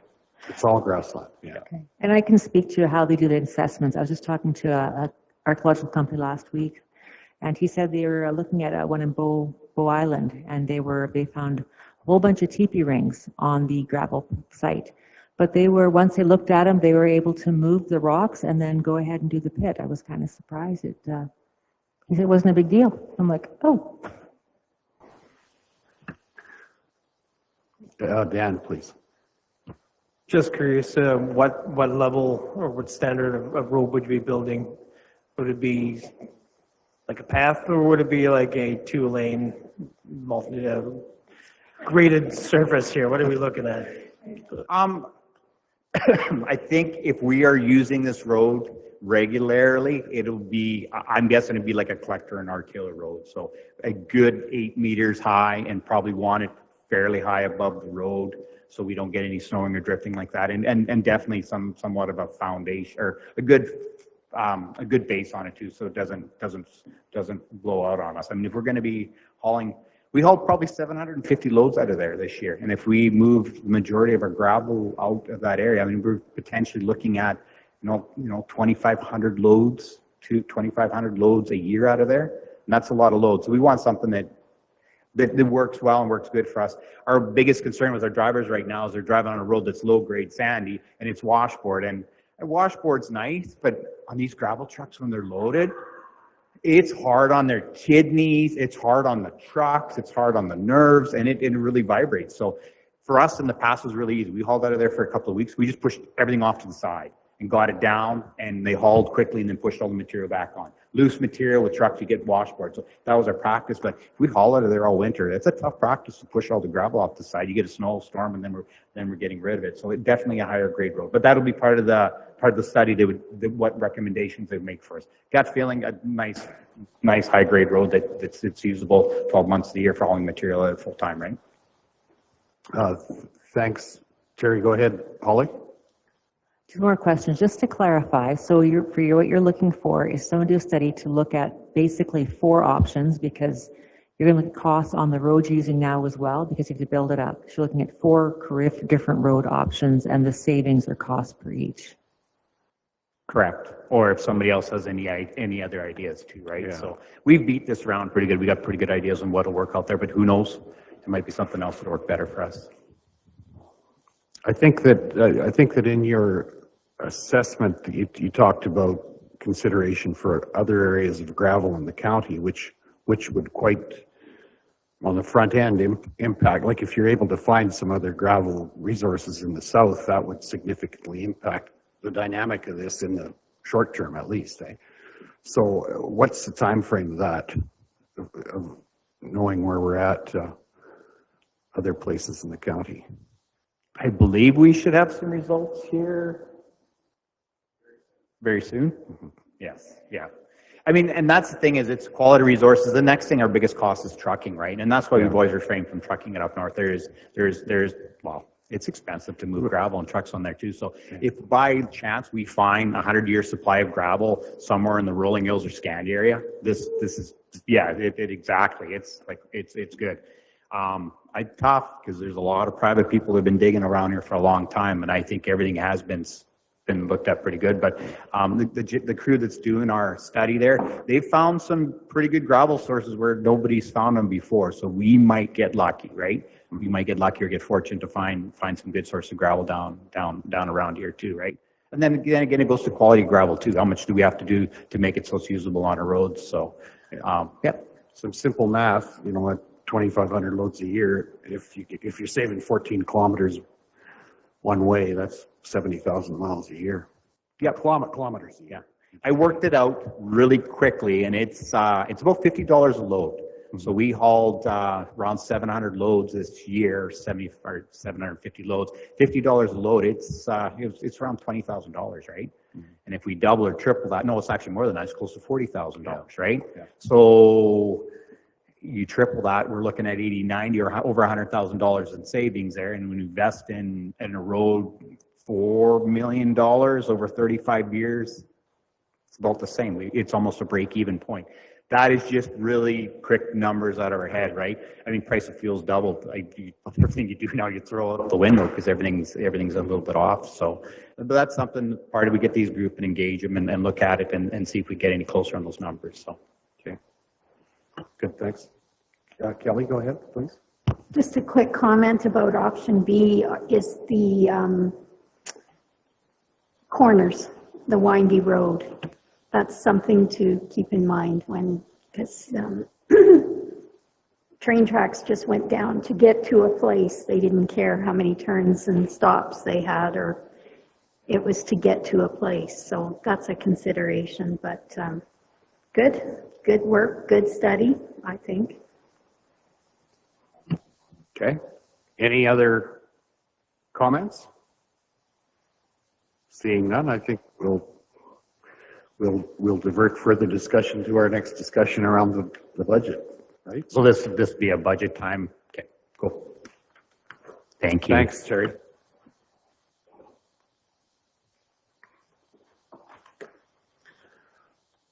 Let's move to item 5.3, information and technology. Roberta, please. Morning, everyone. Not sure I'm glad to follow those two performances. That was pretty interesting. I bring in one item and it's pretty simple, I think. I've been wrong about that before, so we'll see. Today, I wanted to approach council and discuss one capital item of significance that we have proposed for the 2023 budget, which is the audio-video conferencing equipment, or the council chambers that we have here. So this system was put into place when we built the new building, 2012, 2013. In 2018, we purchased the ability to bring people in and conference in, to live stream, the document camera here, so a few additions. Estimated useful life on this is about 10 years, and next year is the 10 years. So we have some challenges. I think council has had some challenges hearing. I think people in the audience have had some challenges being able to view the screens. I know moderators have had challenges, and I know that Susan, who processes the video, has challenges with making sure some people sound louder. I think she's talked to some people, so you might know that exists. So it brings some challenges. It's a good opportunity for us to take a look at and get feedback from council on things. What are the requirements that you would like to see? How would you like to see some improvements? And also what type of information you would like me to bring back when it's budget time to help you make this decision. I think we've right now put an estimate in there of $150,000. That's based off of a couple of things. In 2018, we know we talked to you, shoot, I forget where it was. I'm gonna have to take a look. They built a new building. They had spent $200,000 at that time in 2018 to construct their council chambers. We also had someone come in 2021. They were actually here to see our council chambers because another municipality liked the way we looked online, and they wanted to come and see what we were doing. So we asked them at that time, hey, can you give us a quote for redoing our council chambers? And that came in at about $126,000 plus the cost of the software. That was just the hardware.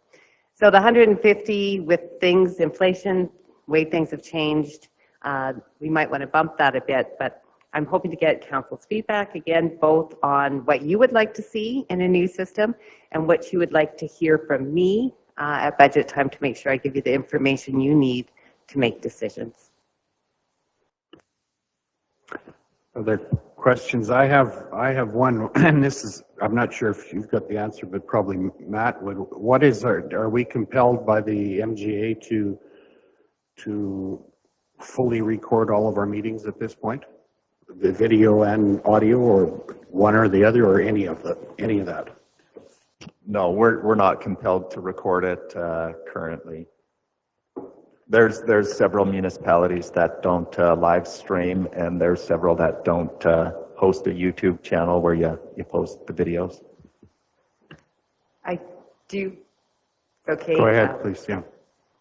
So listening to the opening here today, when we talked about what our mission is and you know what we're trying to achieve as an organization, I did write down a couple of things that I did know of. We did reach 10,000 viewers on our YouTube channel, which I think is significant because the only thing really we've been posting for a number of years are council meetings. And we have reached 10,000 viewers, which I think is kind of demonstrates that there is value in that. Of course, it's not 1 million viewers, it's 10,000. As well, I think when we talk about the price of gas, the service level that we're providing to ratepayers to be able to offer the ability to view council meetings, attend council meetings remotely, might have some value too. Okay, thank you. Holly, please. So what kind of time does it take to edit the videos and improve them? What's the cost savings on that if we change the system? Yeah, there is. When we were all completely remote, so when everybody was coming into life size individually, it was actually really simple. It was one system that the sound was coming through. When we first started, we were taking about a week to get it up. More service capacity, lack of knowledge, understanding. When everybody was online and we had, kind of climbed that learning curve, we were getting them up same day. So a couple hours, most of that time was actually processing the video. It wasn't actually active participation by staff. Now that we've come more of a hybrid model, so now we're trying to use that software system from 2018 with this hardware system from 2012, 2013, and the variances, and we have no control over the mics. So when people are talking, we can hear that, oh, someone's sounding really soft and someone's sounding really loud. So what we've been having to do is we have to go through every space that we have this variance in volume and apply a certain processing to it to try to get it level. That is taking time. So now it's taking up to a day of staff time to apply that and to do that. So one of the things we're hoping to address from a staff's perspective is the ability to actually control the volume from a central system or interface, so that when we're listening and we can hear that someone's louder, someone's softer, we can actually control the microphones to ensure that the recording will be as we want it in the end. Okay, thank you. Kelly, and then Greg, please. For me, what I've heard from users, and remember we have a huge county, it's not accessible for everybody to come into the office to view the meetings or to spend the day with us. So I've heard from people that they value being able to tune in at their leisure on their time schedule, but they can't see our delegations. And from my perspective, when I was viewing from home during my sick time there, we don't see council. But I couldn't see how people voted. I couldn't get a sense of how it was going, because all I saw was the big agenda. And then I saw little dots in the corner, and that was our heads. So I think the view could be a whole lot cleaner. I don't know how, that's your magical world, but I do think it could serve our viewing population a lot better with a cleaner view. Mm-hmm. Thanks, Kelly. Greg, please. So 150,000 seems quite a bit of money for mics. Now, are we talking more mics? Are we talking more than mics here? Are we talking hardware mics? Are we talking hardware cameras, TVs, software, computer system? The whole 9 yards is 150,000. Now, is there Okay, now we look at, okay, what's the least we can do? Well, maybe we need to do some training with council to talk properly in the microphones, because some of us don't. We're up here or whatever. So is that something that can be alleviated from some training? Kelly mentioned video and things like that. Yeah, I get that, because we can't see each individual. So would that be a camera for each person? Like, what are we talking here for $150,000, I guess? Have you ever tried to teach an old dog new tricks? Go ahead. Everybody does get it. It was a learning curve. It was a learning curve for everybody when we went remote, and everybody had to start using life size. And there was a lot of talking over people, forgetting to turn your mics off. So there is training. And I know that Susan, I think, has approached people that have, either sounded very loud or very quiet to try to assist with that. Because you're right, there are things we could do related to training to do that. So what it would include is, yes, all those things you're talking about. So that I think it was Wheatland, I have their quote here, I'd have to take a look. And what they had done is, their 200,000, they put together this very elaborate number of screens put together, and it created this very large screen for viewing. That screen setup cost them $50,000 alone, just the screen, with nothing else with it. So yes, there are a number of components that make that up. And I do have the quote here from that particular time to take a look at. We could look at what all that hardware is. But in a nutshell, there are things you see and there's things that you don't see. So you're going to see you've got your microphones. There is like the charging station for these microphones, their batteries is like $1,000 to charge batteries, and you can only charge a few batteries at a time. The batteries themselves cost about $40, $50 a piece. We have to make sure to have spares of those. There's maintenance costs. So that's just components that maybe you don't see, you don't know that exist in maintaining a system like this. So there's microphones themselves, the displays up there. There is in the back, there's all the audio equipment. There's a whole rack of equipment that looks after running this.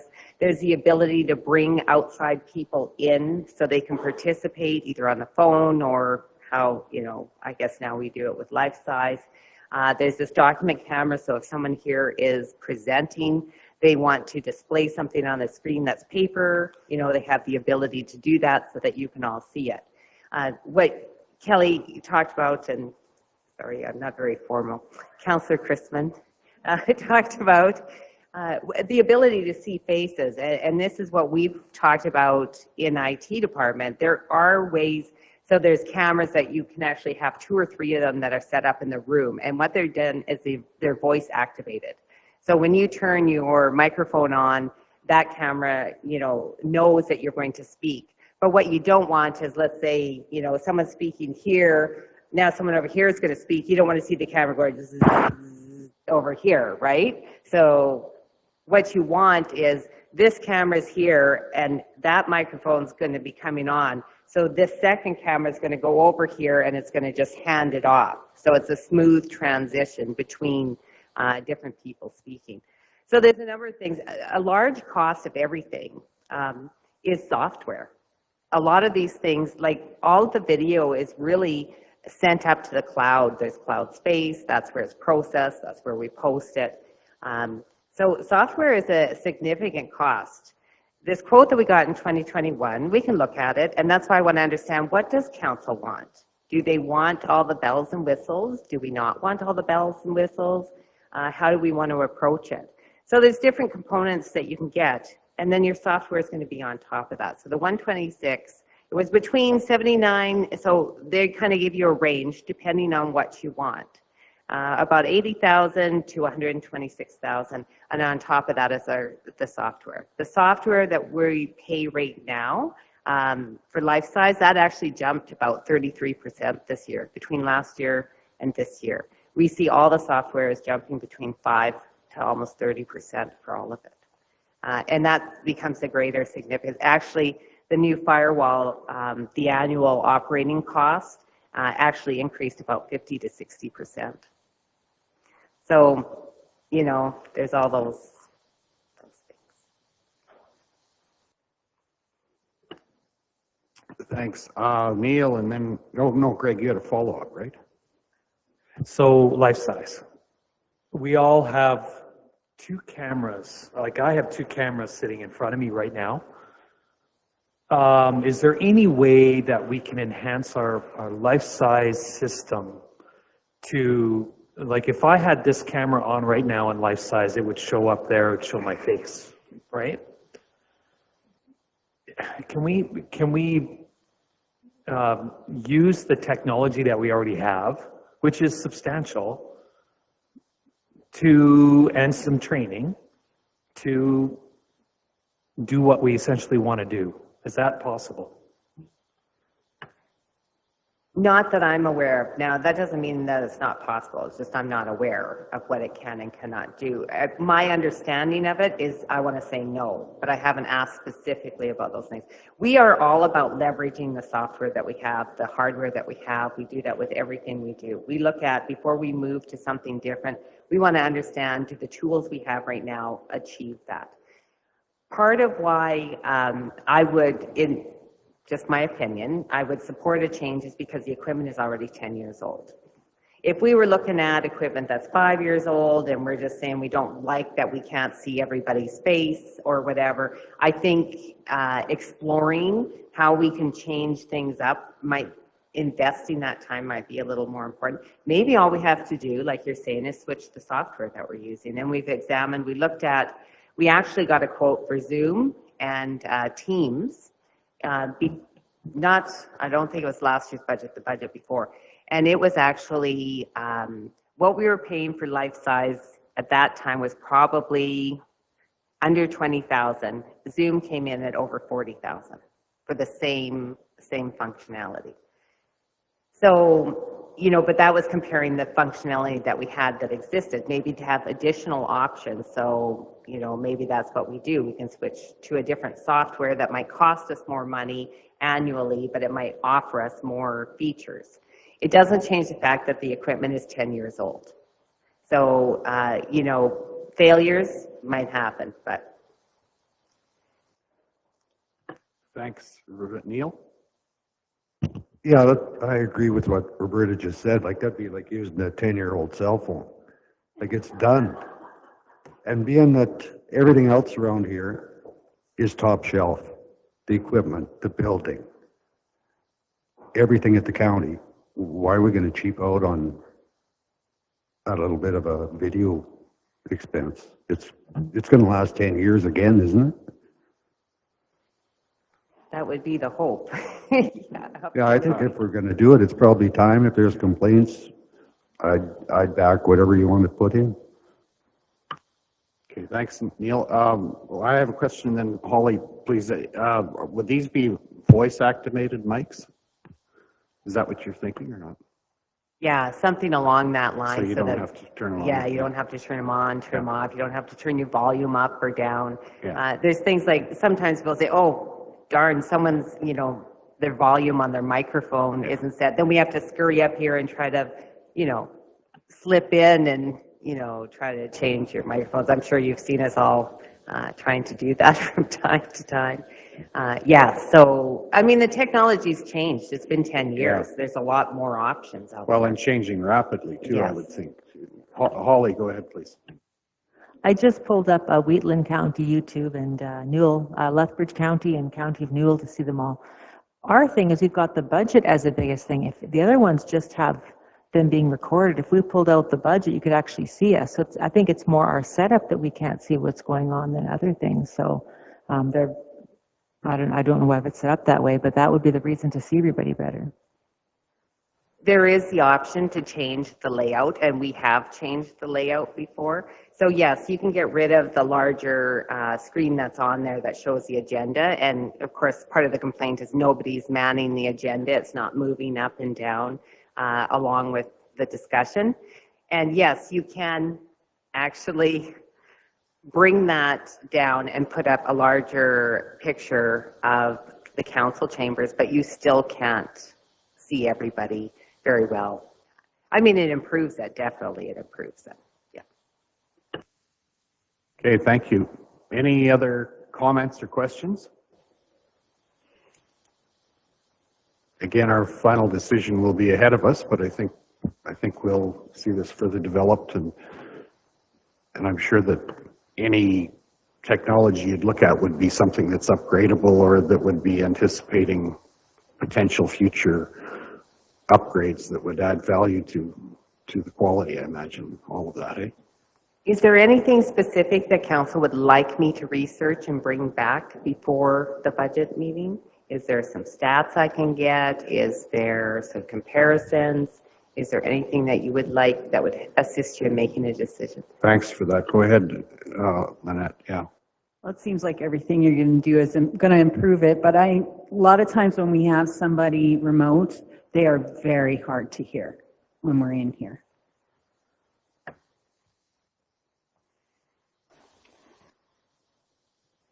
Okay, anybody have anything else? I mean, I just think personally, if we're going to make some changes, and that's probably goes without saying, that we look at the latest and best, and also anticipate how rapidly things are changing, because this area of technology has changed remarkably in several, 2 or 3 year increments often even.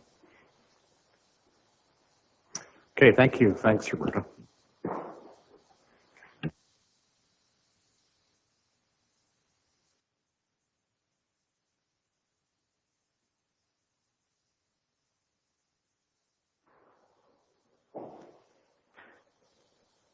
Okay, let's move to item 5.4, corporate services. Lane, please, welcome. Thank you. Have you had a break yet? Or are you needing? We had one an hour ago. Yeah, something like that. Pardon me? No, I'm good. Anybody else want a break? Don't let the bank get up for This one will be short and sweet. Yeah, really might be pressing it. Short anyway. Yeah. So this item is brought forward for discussion with council. It was raised briefly during the strategic planning session that we had in Canmore. It's timely in that I'm following after Roberta, who was talking about improvements to the communications during council meeting. One of the things that we have experienced internally over the years is that there has been an increased need for more effective ways and means to communicate with the public that we're serving. Up to this point in time, each department has had somebody kind of looking after the communications function for activities that their department is responsible for. It has just kind of evolved and has been a piecemeal approach to a situation where we have now reached the point where we're wanting to have a more coordinated, organized, and cohesive manner for getting information out to the public and engaging with the community that we serve. What we are wanting to do is establish a formal communications position within the organization that would have full responsibility for that function across all departments. We've included in the report gaps where we have identified things that we could be doing better that we have not been able to do with the current setup that we have. Wanting to engage with council on this particular item. Think that there's certainly some opportunities for us to do a better job of getting information out there and being more proactive in the way we engage with the community that we serve. One of the things that came up when we went to the life-size system is that we need to have someone serve the role as moderator for the system while the council meetings are going on. And Todd has been doing a wonderful job in that role. But it's something that has fallen to him by default, and we would anticipate that a communications person would take that role on and be able to do the expanded function that Roberta was talking about during her presentation as well. So there's several different things that we would feel would benefit us coming out of this if this position was approved going forward. The recommendation is that we include in the budget a dedicated position for this function. Any questions? We can certainly discuss that. Okay, thanks for that, Lane. Any questions? Ellen, please. I don't know if it's a question, but I think that staff is doing a wonderful job. And if we are increasing the live stream, they can watch the whole thing themselves. We have websites, we have Facebook, social media. I think it's quite good the way it is, personally. Thanks. Do you have a response? Or? Yes, well, and I'm not disputing the fact that we have all those things, and I guess that's one of the reasons why we're coming forward with this request. We have embraced each of those things one at a time, and it has been an incremental increase year after year on what is required when it comes to engaging with the public using each of those formats that are there. We don't have anyone in the organization that really has the formal training and skill set that are required to increase our engagement across all of those forms of social media. We feel that we have done a reasonable job in learning how to make use of them, but I think that this is an opportunity that represents an area where we can improve and do an even better job than what we're doing right now if we were able to have a dedicated position for that. Okay, thanks, Greg. Yeah, so I'm all for this. I think that there is a dedicated person that would be best used for this role rather than taking the time of Todd and a number of our other people kind of piecemealing it together. This would be a dedicated person that would take care of all these things. Plus, I think this is a very valuable tool that we're not really using in the county right now is how to get the pulse of what our people are saying, are thinking. We have very valuable and effective ways of communicating with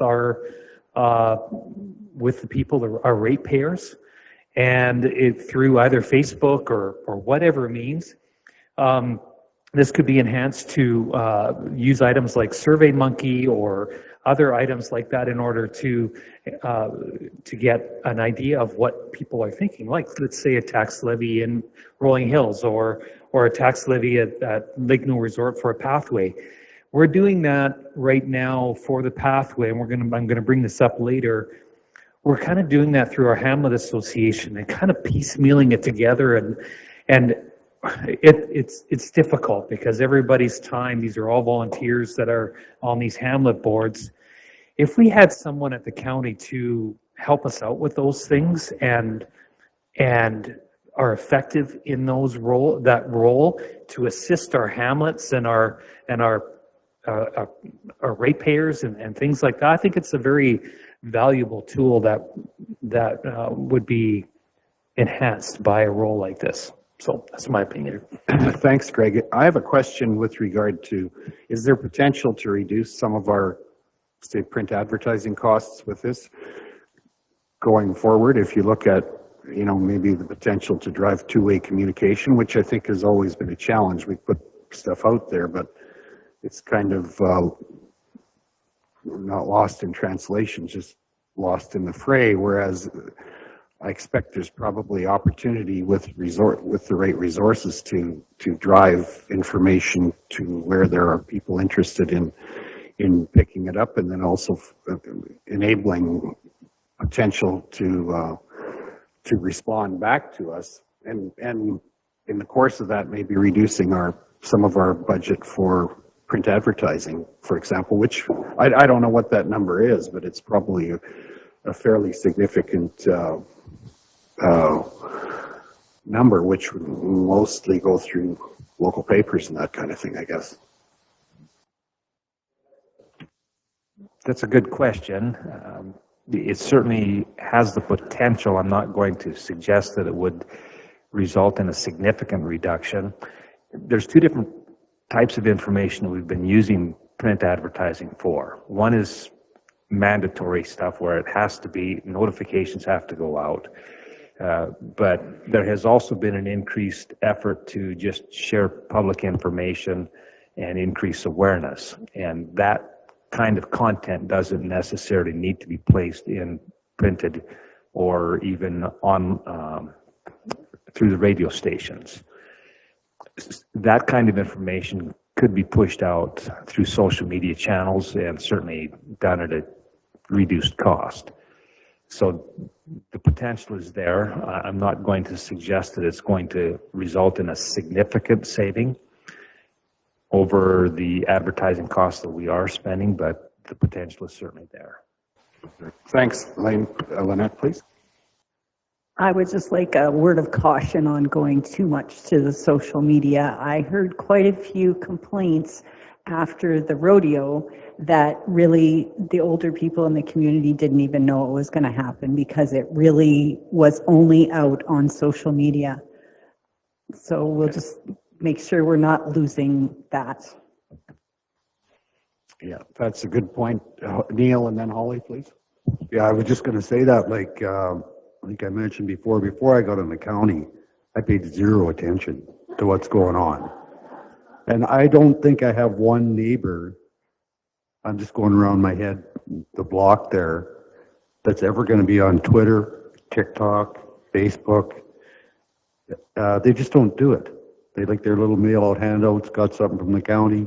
So yeah, we kind of have to watch that we cater to everybody, not just somebody that wants to play with this stuff. That's my only comment. Okay, that's good. Thanks, Holly, and then Matt. I'm just wondering if we should either start as a contract position or a part-time position. Given that if we get the system Roberta's talking about, we take a whole day off of time for somebody, let's just, it's going to take time off other people from what I'm seeing. It's because most of this is being done by other people, so we're freeing up time elsewhere. So I'm wondering if it needs to be either a contract to see how it goes, or and perhaps a part-time to just see how big the scope of this becomes. Because as any job, you fill your hours, right? We all know that. Any job you've got, you get your job done. So just putting it out there. Okay, thank you. Any other comments? Oh, Matt, yeah, please. Yeah, I think it's important to note that the position isn't going to be dedicated solely to a social media kind of promoter. So I think, in practical terms, one of the things that's kind of lurking for me is writing a letter to the minister. This is something that a communication coordinator would do, right? So, and also looking at how we communicate. It was really interesting. Councillor Short and Councillor Philpott attended our corporate safety day where we had Brenda Robinson in, and it was like a master class in communication. And she called us out for our sign out front that says, along the lines of, you're going to treat our employees with respect or else kind of a thing. So it came off with the wrong tone to her, and it's something I'd never thought about. But that's the kind of strategic thing we want to get out of a communications coordinator, not so much the corralling of Facebook posts. That's still important, or updating the website.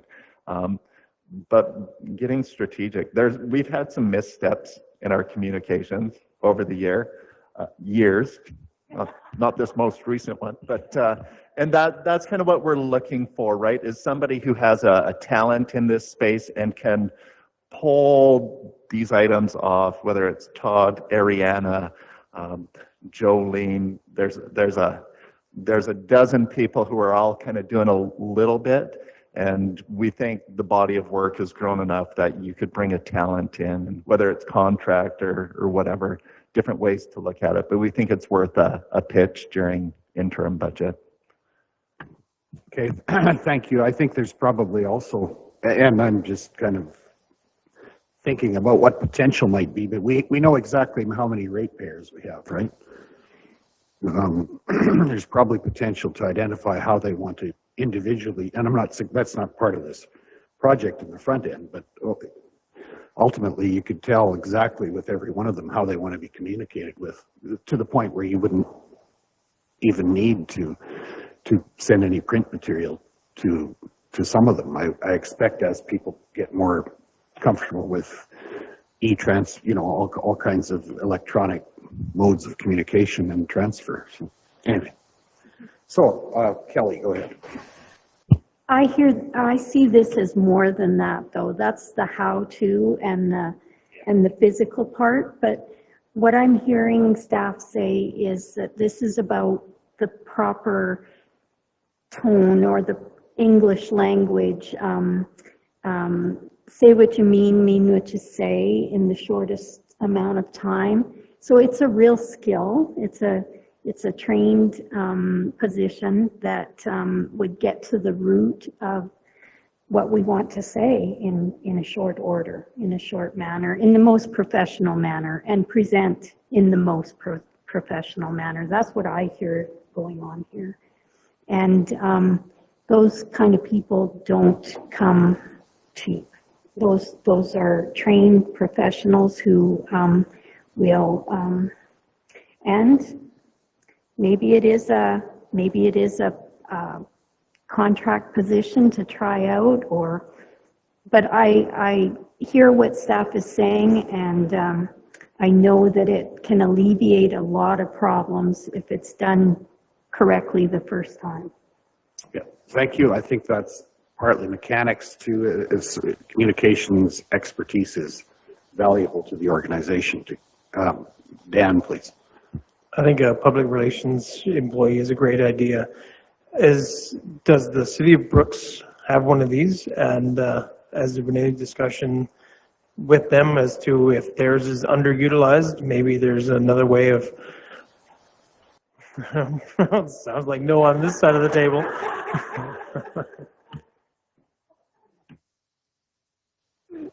Yes, the city has a communications officer. No, we have not had that formal discussion about the possibility of a shared position. Okay, thanks.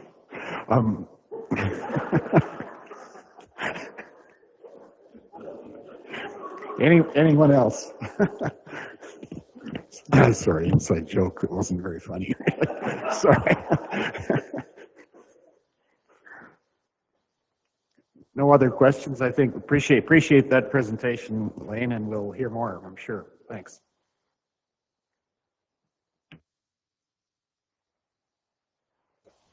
Let's move to item 5.5, Fire and Emergency Services. Stuart, welcome. Good morning, Region Council. Thank you for having me this morning. And today I bring forward to you a request for a needs assessment done in the Bow City Scandia fire protection area.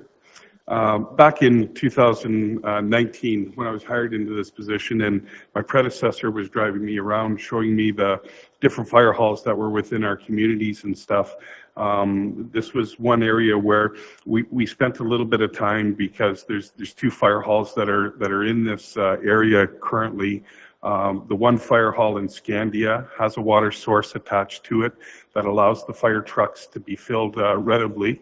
The other one in the Bow City area is on private property and has no water source to it at all right now. And the only way for the Bow City Fire Department to fill up is, I do believe, to go to the Rainier fill station to fill up, or fill out of one of the local ponds if it's summertime when they need to do that. So as I went around and did these kind of things, I kind of was doing a needs assessment of my own here, where it said, what are the current, levels of service, what are the, where are those fire halls located? How close are they together? How many members are on them? What kind of training do they do and things like that? And Scandia really stood out to me that it's maybe an area that we need to look at to see if we can make this area a little more efficient.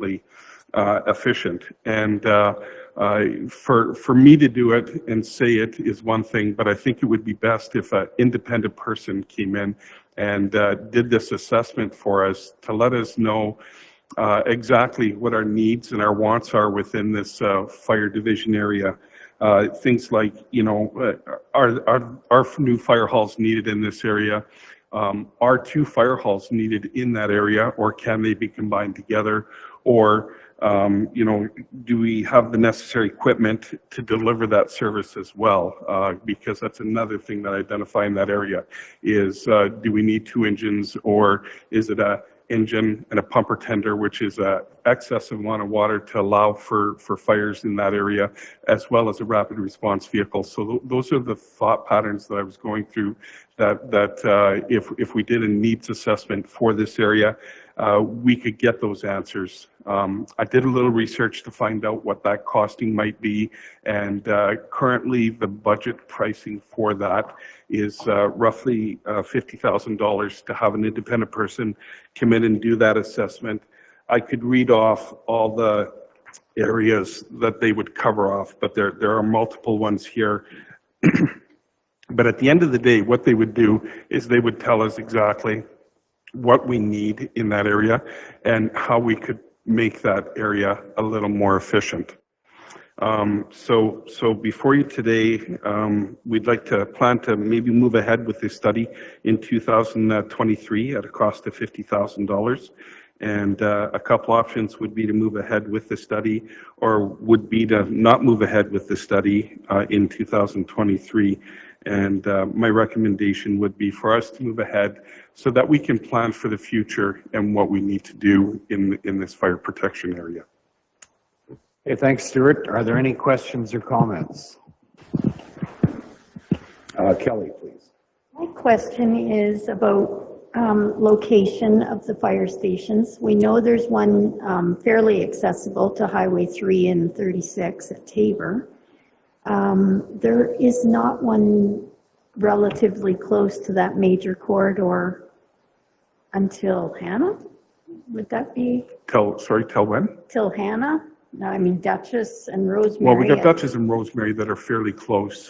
Dutchess is only, what is it, 5 or 6 kilometers off of Highway 36 Right. there, or 8 kilometers. So that's pretty close. And I would almost think that Rosemary has got to be no more than about 10, because I think it's 15 or 16 kilometers between Dutchess and Rosemary right now. So. And at Scandia, it would be fairly close. Scandia is fairly I've never close. been to Rainier's Station. Yeah, there isn't one in Rainier. There's one in Bow City, and there's one in Scandia. And that's part of what this study would maybe tell us, right? Are the 2 fire halls needed, or can we combine them into one central location that could possibly be on the Highway 36 corridor and be a little more efficient? But then the things that I think we need to look at is response times of the volunteers. How quickly can they get to, one fire hall compared to the other 2, and things like that. So is it better served as one hall in Scandia? Like there's a lot of thoughts that go through my head on how we could possibly make it more efficient. And I think it would be best to have maybe somebody tell us that. Okay, thank you. Holly and then Ellen. There are very strongly held views about keeping 2 stations in the area. It's a long history here, and for coverage, and losing volunteers is an issue. I think and I'm not sure getting some on a 50,000 on a report, I don't think is necessary. I think if we're hiring a new communications person, they could do an open house and get the public's opinion. 9 of your 16 questions are statistically oriented, which can certainly be just going through stats. But I don't think that money is necessary to do a big study on this. I think if you talk to the community, it's people know what is needed.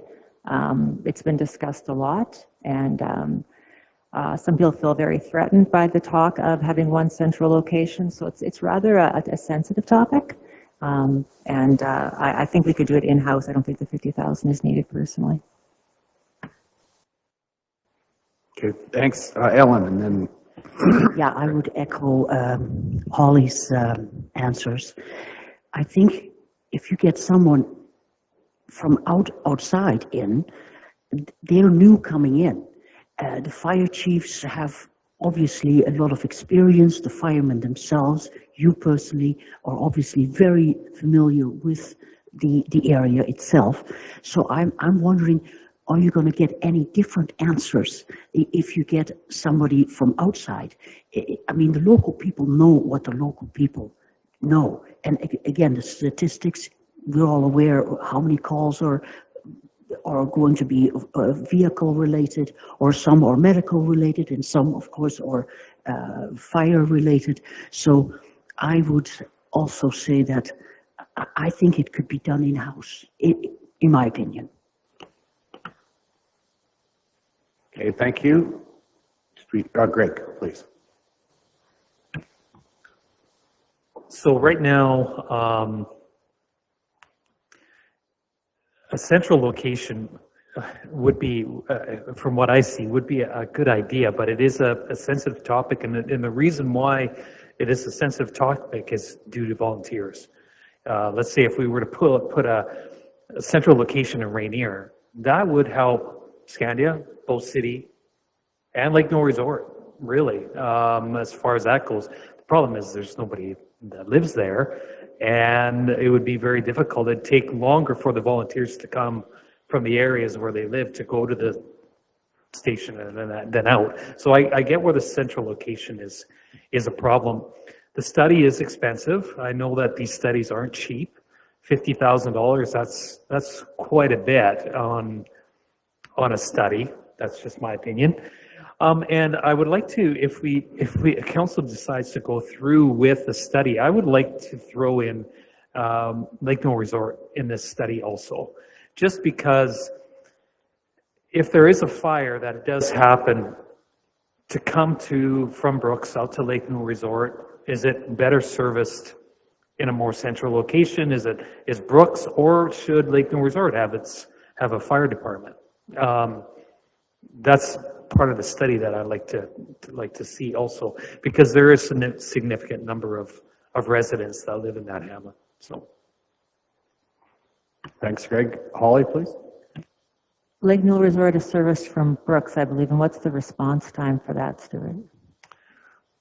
On average, for the volunteers to get to the fire hall and get there, and I'm not including, myself, Kevin, or Barry that will respond, because we can get there in about 10 minutes, but the volunteers, it's about another 5 minutes, because it takes a couple minutes to get to the hall, to get the truck out of the hall and move on. So it's almost a 15-minute response time from Brooks to Lake Newell. Thank you. Any other questions? Well, Kelly, please. Well, to me, the most obvious is we need to get property off of private property. That's a no-brainer in this day and age. The liability alone. I think you need to use your microphone. Mm-hmm. It's lots of dynamics. It's its own thing. This is business, and business dictates what goes on within the county. It's not about somebody having hurt feelings, or it's business. We have to deal with business because it's dollars and cents. Thanks. Neil, please. Question about the buildings. You got two little stations out there. Are they due for a retro just like Patricia, or what's the long range plan for that? Or is that tied into this? Yeah, currently the Scandia Fire Hall is attached to the water treatment plant. So it's actually very tight for the one fire truck to be in there. And I think an assessment might show that maybe we need something better and different there. And then, of course, we have the issue of a structure that's on private property. And again, to Councillor Crispin, is those liability issues that lie with that kind of thing. Even though that structure isn't quite, it's not that old, but at the end of the day, it has no water service to fill it back up. There's no washroom in there. So from a perspective of a business, it doesn't work because it doesn't have the essentials in there to make it work. So I think an assessment would show that quite easily. Thank you. Amanda, please. You talk about Bow City has no water source. In an event of a fire, how long does that take to get the water source and get to where they are? What would that look like? Well, that's a really good question. It depends on where the fire is, right? If it's down along the houses that are along the river there, well, the riverbed is right there, and as long as they can get the truck close enough to draft out of that river, providing it's not too low, they're good to go. If not, they have to go find a retention pond or an EID stub out to hook onto, or go as far as Rainier to get their water to refill. So it's not efficient at all, because when fire doubles in size every 30 seconds, you can get a fire, get a handle on it, and then all of a sudden you run out of water and you got to run and go get water. And by the time you get back, that structure is gone, because if you go to Rainier, 25 minutes there, 25 minutes back, the structure's done. You're gone. Okay, thank you. Any other questions, comments? Matt, please. Maybe just a comment, within the long-term capital forecast, there's a new fire hall. It's the project's new Rainier Fire Hall is what the placeholder is right now. It's slated for 2025, 1.4 million. So that's kind of the impetus behind this presentation today is there some work we need to be doing in advance to get a better handle on where the need is throughout the county. Thanks, Matt. Go ahead. If I could just make a few comments, just on some of the comments that were made up front there. To the councillors, I truly do get and understand and do worry about volunteerism and losing volunteers if we combine fire halls and things like that. I've always lived on the premise that volunteers come, volunteers go. And I wouldn't want to lose any. Don't get me wrong. I wouldn't want to lose any of them. I'd love for everybody to just combine and be into one, and be one happy department. But at the end of the day, we can't worry about that too much. The other part of doing an in-house study is it's my opinion. And when it's my opinion, that can make things more difficult, especially with communities, where if we did an independent study, and this independent study is done by a fire professional. It's not just done by anybody. The quote that I got was from the ex-fire chief of Medicine Hat. Now, I'm not saying that he would be the person, but that would be the type of person that would come in and do a study like this to show that this is what the County of Newell needs for a fire service in that area, and take all the feelings and emotions out of it, and just give us the raw what we need to have in that area. Thanks, Stuart. And I think in the context of the future budget line items that we're going to be considering, this probably makes to me makes sense for it to stay on. I mean, we'll have another round at discussing this, but I think this is good information for us at this point. Okay. Thanks. Thank you for your presentation this morning. Yep. We're getting down to item number 6.2. I'm going to suggest we take 5 minutes and reconvene at 11:30. Okay, let's reconvene our meeting if we could. We're getting close to the end here. Item 6.2. Standby charge for Hamlet Water Systems. Councillor Skriver. Please. Yes, I'm there. Let me put my glasses on. Okay, so we have significant, especially out at Lake Nowell Resort, we have a significant number of properties, lots, vacant lots, that nothing is happening with them. They're just sitting there. As you can see, vacant properties on the report, there's 121 in the resort itself that have, now all of these, Mark and Matt, I think you can probably speak to this, they all have water to the property line, is that correct? This is a loose estimate. We'll go with that. So we're around 120 properties, okay. But we didn't comb through and do all that work. This is a quick query from our GIS guy. So, but it gives you an order of magnitude.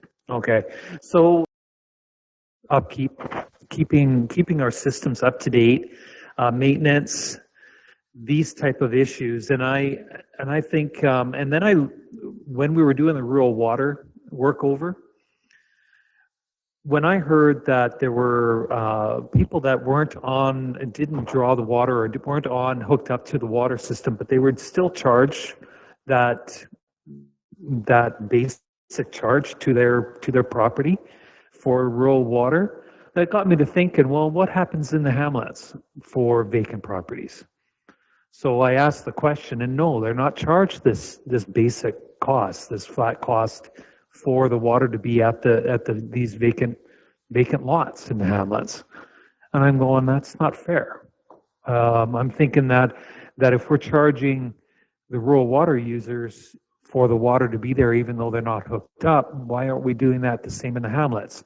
So that kind of brought me to asking questions about this. And here's you see here the kind of the report, and this the money raised here would help us upkeep our systems. It would make it fair. It would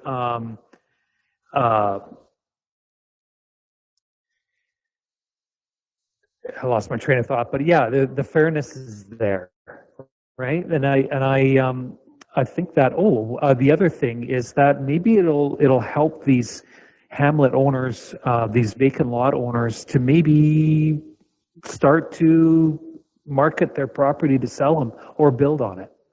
So rather than they're just sitting on a piece of land. So that's what my thought is. It's just a fair way of keeping up with our maintenance costs. Okay, thanks, Greg. Holly? That's a good call, Greg. I just assumed everybody was paying. I think you're completely right in your thinking. So just for clarification, this chart that we have with the hamlet vacant properties, that's each hamlet and the number of vacant water stands in each one, plus or minus, roughly, yeah. And none of them are being charged, or just the ones at Lake Newell? Lake Newell Resort is not being, these vacant properties at Lake Newell Resort with the water up to are not being charged right now. But they're paid, like they're paid for, but they're just not getting charged for a monthly fee. Yeah. What about out in the country?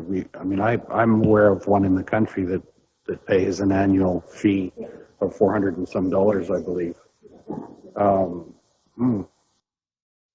Yeah, that is a discrepancy. I'm sorry, I had Neil first when I started talking. Yeah, I'm just wondering, did the developer put these in, or have they got a separate contract with? I think Mark has some answers for us. In any of those subdivisions and developments, as a condition of development, servicing to those properties is required. So they'll be required to install the water mains, sewer system, any of that road infrastructure, curb gutter, sidewalk, whatever type of development MPC is approving in those cases. So yes, there are individual services run to each property, be it residential, be it commercial, whatever it is, when those subdivisions come through MPC. If council chooses to waive any of those requirements, well, that's MPC's choice. We would not recommend doing that, because then who should bear the cost of that? And generally those curb stops and sewer services will sit idle until such time something is constructed on it. Thanks, Mark. Who else? Kelly? So surprise to me. What about acreages? Are they, and what was the thinking of council back in the day? Why were we not charging the same to different ratepayers? What about acreages? I need clarity on that one so first. Let's take a moto acreages, for example. We have empty acreages out there. Are they, and they have water to some of them. Are they being charged? That are tied onto the rural water system, yes, they would be charged. Okay, so what was the thinking of council back in the day for us not to be charging our hamlet people the same way? I don't really have any history on you on that one. It's never been a question, and it's something that's been overlooked as far as I could state. So just, oh, Dan, you had a question, and then Lynette. With those 29 in Rolling Hills, a lot of the empty or vacant properties in Rolling Hills are folks that own 2 lots. If they were to change that zoning, make it 1 lot, would they still be charged for that curb, even though they only have 1 property now? Or are you still going to charge them the curb, even though it's 1 property and no vacant one? Matt, please. That sounds like a question that would be answered if staff do additional work on this idea. Right now, the idea is just pitched, and like those are kind of the nuances we'd want to tease out how to structure it and apply it equitably. To speak to Councillor Crispin's question about what was behind previous council's idea on the base charge, or it used to be called an idle service fee. I think the idea was to try and curb speculation. So if you signed up for the rural water, you knew you were going to be on the hook for a monthly charge, and that would hopefully encourage you to actually get connected and start drawing the water. In terms of the Hamlet systems, they're kind of interesting because I think they've all kind of rolled in at different points in time, right? Like I think Lake Newell Resort previously was taking care of the billing by the homeowners association or the condo association. So that I think rolled in, we took that over 2011, 2012, something like that. So, and then also the rate structure that's currently applied to the Hamlets, that was rationalized and made the same across the board, regardless of which Hamlet you were in back in what, 2013, 14, Mark, at our time here anyways.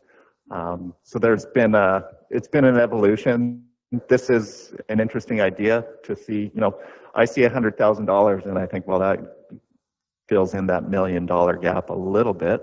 And maybe if it incentivizes development, I don't know if I'm going to build or just pay my couple $100, but it does go to maintain the system. Okay, thanks, Matt. Lynette, please. Well, Matt kind of answered part of this, saying that it's kind of a blanket amount for each hamlet, but I know in Lake Newell Resort, as opposed to Patricia, the lots are not being looked at the same way by anybody that lives there or developers. So in some places, I think this will work, and other ones, you're going to have delinquent billing, I think. Okay, but just, okay, Greg, Neil, and then Greg, for clarification, this roughly 242, that's the number we have of vacant curb stops in the hamlets. Those would have been all installed at the time that the rural water was developed, or are they, what is the status? When the hamlet or subdivision was developed in the urban center, the county doesn't allow a subdivision and allow somebody to start building homes, and then the county shows up and starts plunking in services. That's part of the development agreement with the developer. So those services would have been there whenever the hamlet was developed, and the service to the water system basically just comes off the county's line that services that hamlet generally anyway, right? So there's a little bit of difference compared to the ones that were plowed in at the time that the water serviced each community, I would say. Neil and then Greg. No, that answered my question, because this wasn't put in by the rural water system. It was put in by the developer. And I appreciate what Lynette said there. I'm glad I don't have a hamlet in my area, because if we do it at Lake Newell Resort, we got to do it at Patricia. And that may not be totally fair. Thanks, Neil. Greg, please. I think it'll be an interesting idea. for staff to look at which ones of which, especially in Patricia and Rolling Hills, which places have water actually going to those vacant lots. I'm thinking that some of those vacant lots may not have water right to the property line, and it may need to be put in after. I don't know. It all depends on when these were done. And this could have been done 70 years ago. You know, some of these lots that were purchased by these people, and the water never ever really developed at that time. So that it'll be interesting to see what staff come up with that. I know out in Rainier, those 3 properties, I don't know that they have water right directly to their place. So that may answer some of these questions. If it doesn't have water, the vacant lot doesn't have the water to the site, then there's no reason for the charge, because there's no maintenance that needs to be done. And these costs are for maintenance, updates and maintenance, not for originally putting them in, because originally putting them in, developer would have charged that cost, added on that cost to the price of the lot when they sold the lot. So that was done already. Those things were already paid for in the price of the lot. This is for maintenance. Okay, thanks, Greg. Kelly, did you have something? Yeah, so it's different in a hamlet. I see that now. So there's a water shutoff at each property, and these shutoffs in Rolling Hills, for example, would have been, like you said, put in 70 years ago. Now, if we were to implement this charge, we may have a lot of vacant lot owners come in and say, well, just take my shutoff out. And so are we prepared to deal with that at that time? But the pipeline is going right by the property. It's saving the dig in the future. If Lake Newell Resort people did that, we would then be digging their pavement to reinstall that water shutoff. And so it's not a viable thing. Out in Rolling Hills or Patricia, it's different. Take my water shutoff out, I'll be good. I just grazed my horse there anyway. So it's not a one size fits all. And we want to be, a hamlet is a hamlet is a hamlet. Whether you have a $5,000 tax bill or a $400 or $1,000 tax bill, we're treating everybody the same. So I see how this works, and I didn't get an answer to my question before, but I do have an answer now as to how this and why this happened back in rural water days. Okay, thanks. Mark, did you? So just in response to that, on the side of the rural water system, if somebody has a service to a lot, because in the first phase there were properties that went in on speculation basically. If you want to get out of that base charge, you need to pay to have your curb stop and that service disconnected. You're probably, because you're in the prairie, probably looking at $7,000 to $8,000 to have it removed. So if you want to avoid the $45 or whatever it is, you're still going to pay to remove it. The county is not going to eat the charge for removing a service. I think to the point of what happens if you impose a base charge that is going to sit on that property, and I'm not saying it's fair or that it's not fair, whichever way, council potentially does have the risk of some of that coming back to council. I'm not in a position to debate this. This is what you need to debate, but the services are there. If somebody wants to have it removed to avoid the base charge, then they would have to pay to have the service disconnected to the satisfaction of the county, if you so choose to impose a base charge. Okay, the question is there something, do we want staff to pursue this further and get us the answers we don't have to answer more of them now, I don't think, because this is, go ahead, Holly.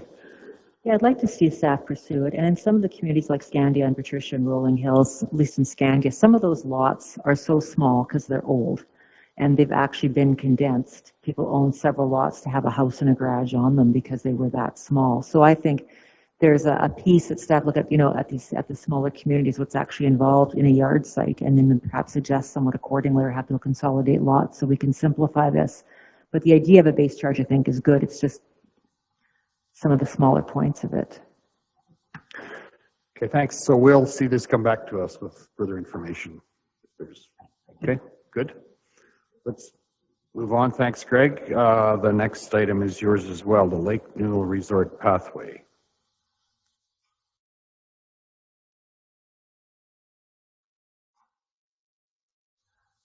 Okay, so right now, Lake Newell Resort has a committee put together to pursue a pathway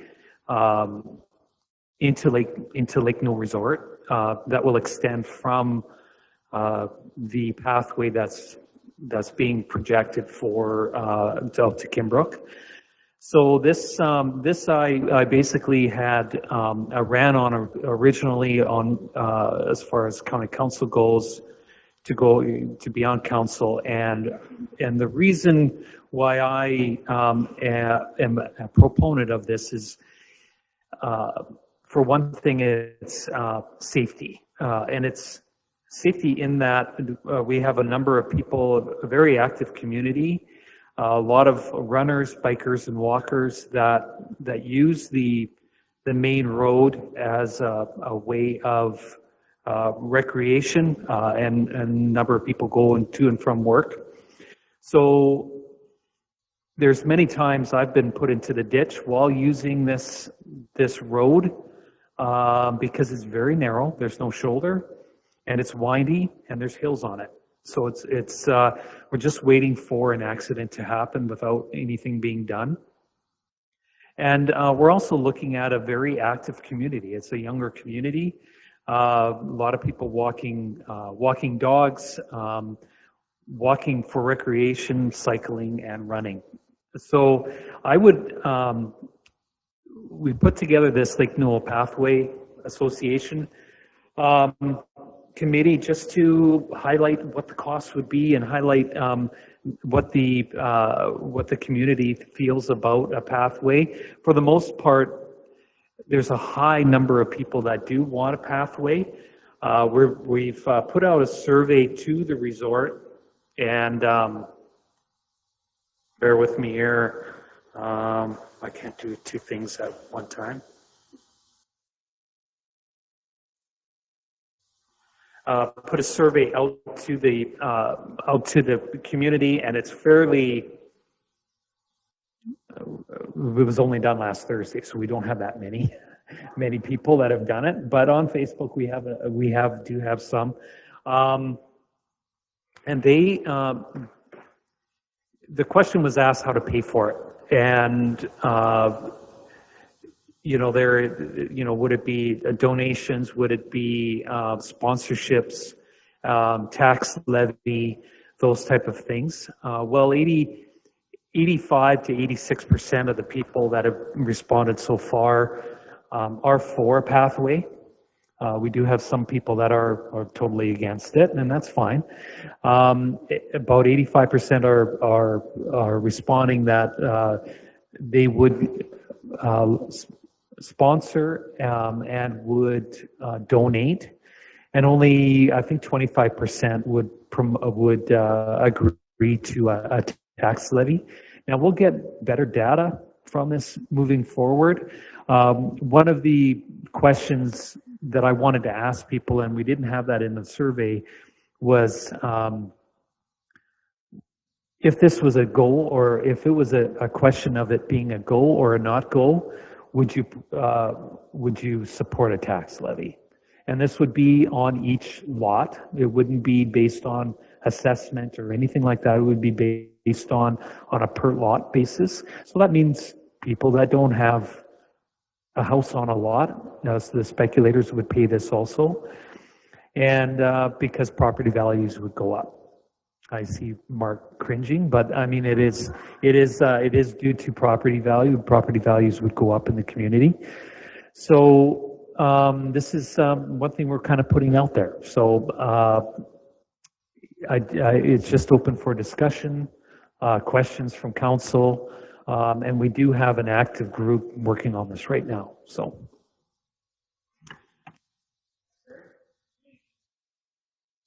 Thanks, Greg. Any questions? Neil? Yeah, this is on top of the Lake Newell pathway, right? Separate donations, separate funding, separate everything. And it, just by the length of it, it's easy $1 million, maybe $1.5 million or so. I think it's a pretty big challenge. And I think the funding is barely there for the other one. I can't see any other way to tangle with something like this other than residents paying for the whole thing. They've got a big, huge challenge. That's the proposal. Or will be. Okay, thanks, Neil. Anyone else? Greg, you could respond. We do have an estimate from Mark for the pathway, just the way it sits right now, about 1.25 mil. Paved or gravel? Paved. That estimate is based off of what we're estimating some of the work on the pathways we're currently working on. So without having site-specific details on the environmental, the wildlife, all that fun stuff, that's the ballpark. Holly, please. Why was there no sidewalks put in initially, was question one. And secondly, why are people opposed to a walkway? Okay, Mark can probably answer the sidewalk deal. I don't have the full history, but obviously a developer was capable of convincing council otherwise of what was required as part of the development. The original developments, Block 1, which is the first subdivision to the east as you drive in, and Block 4 at the very far end, both of those were originally and still are condominium associations. It was right around 2011 when the county and the condominium associations agreed to transfer ownership of the roads, the water, and the wastewater to the county. That's how we inherited those. And there were no sidewalks then, and there are no sidewalks now.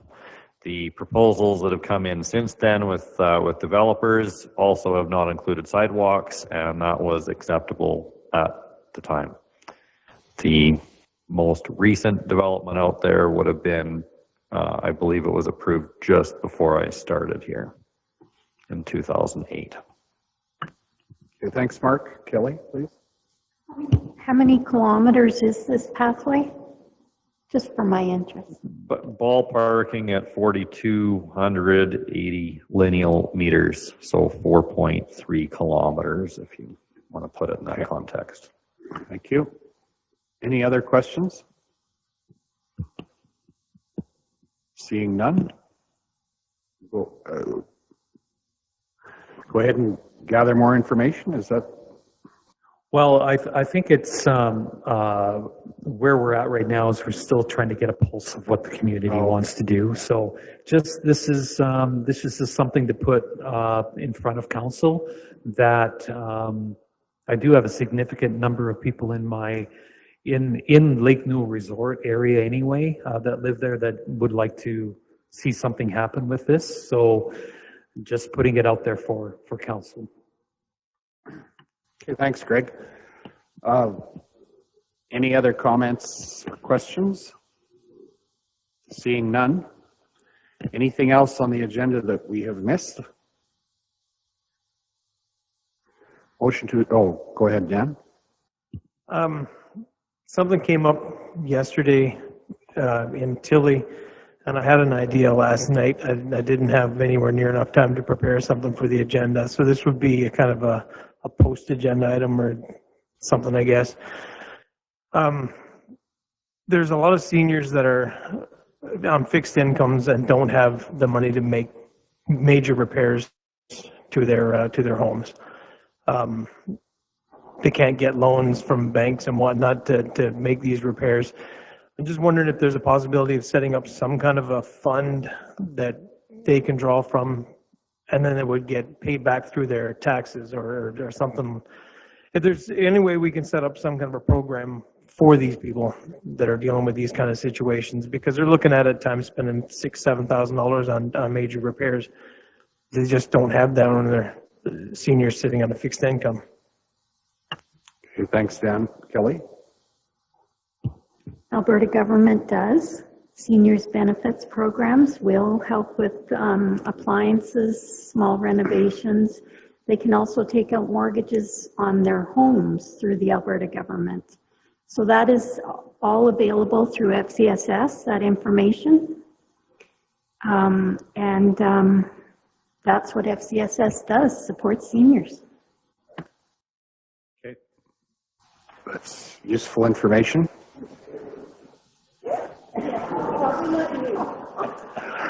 I believe we're ready to adjourn, so I will adjourn this meeting prior to 12 o'clock. Meeting adjourned. Thank you.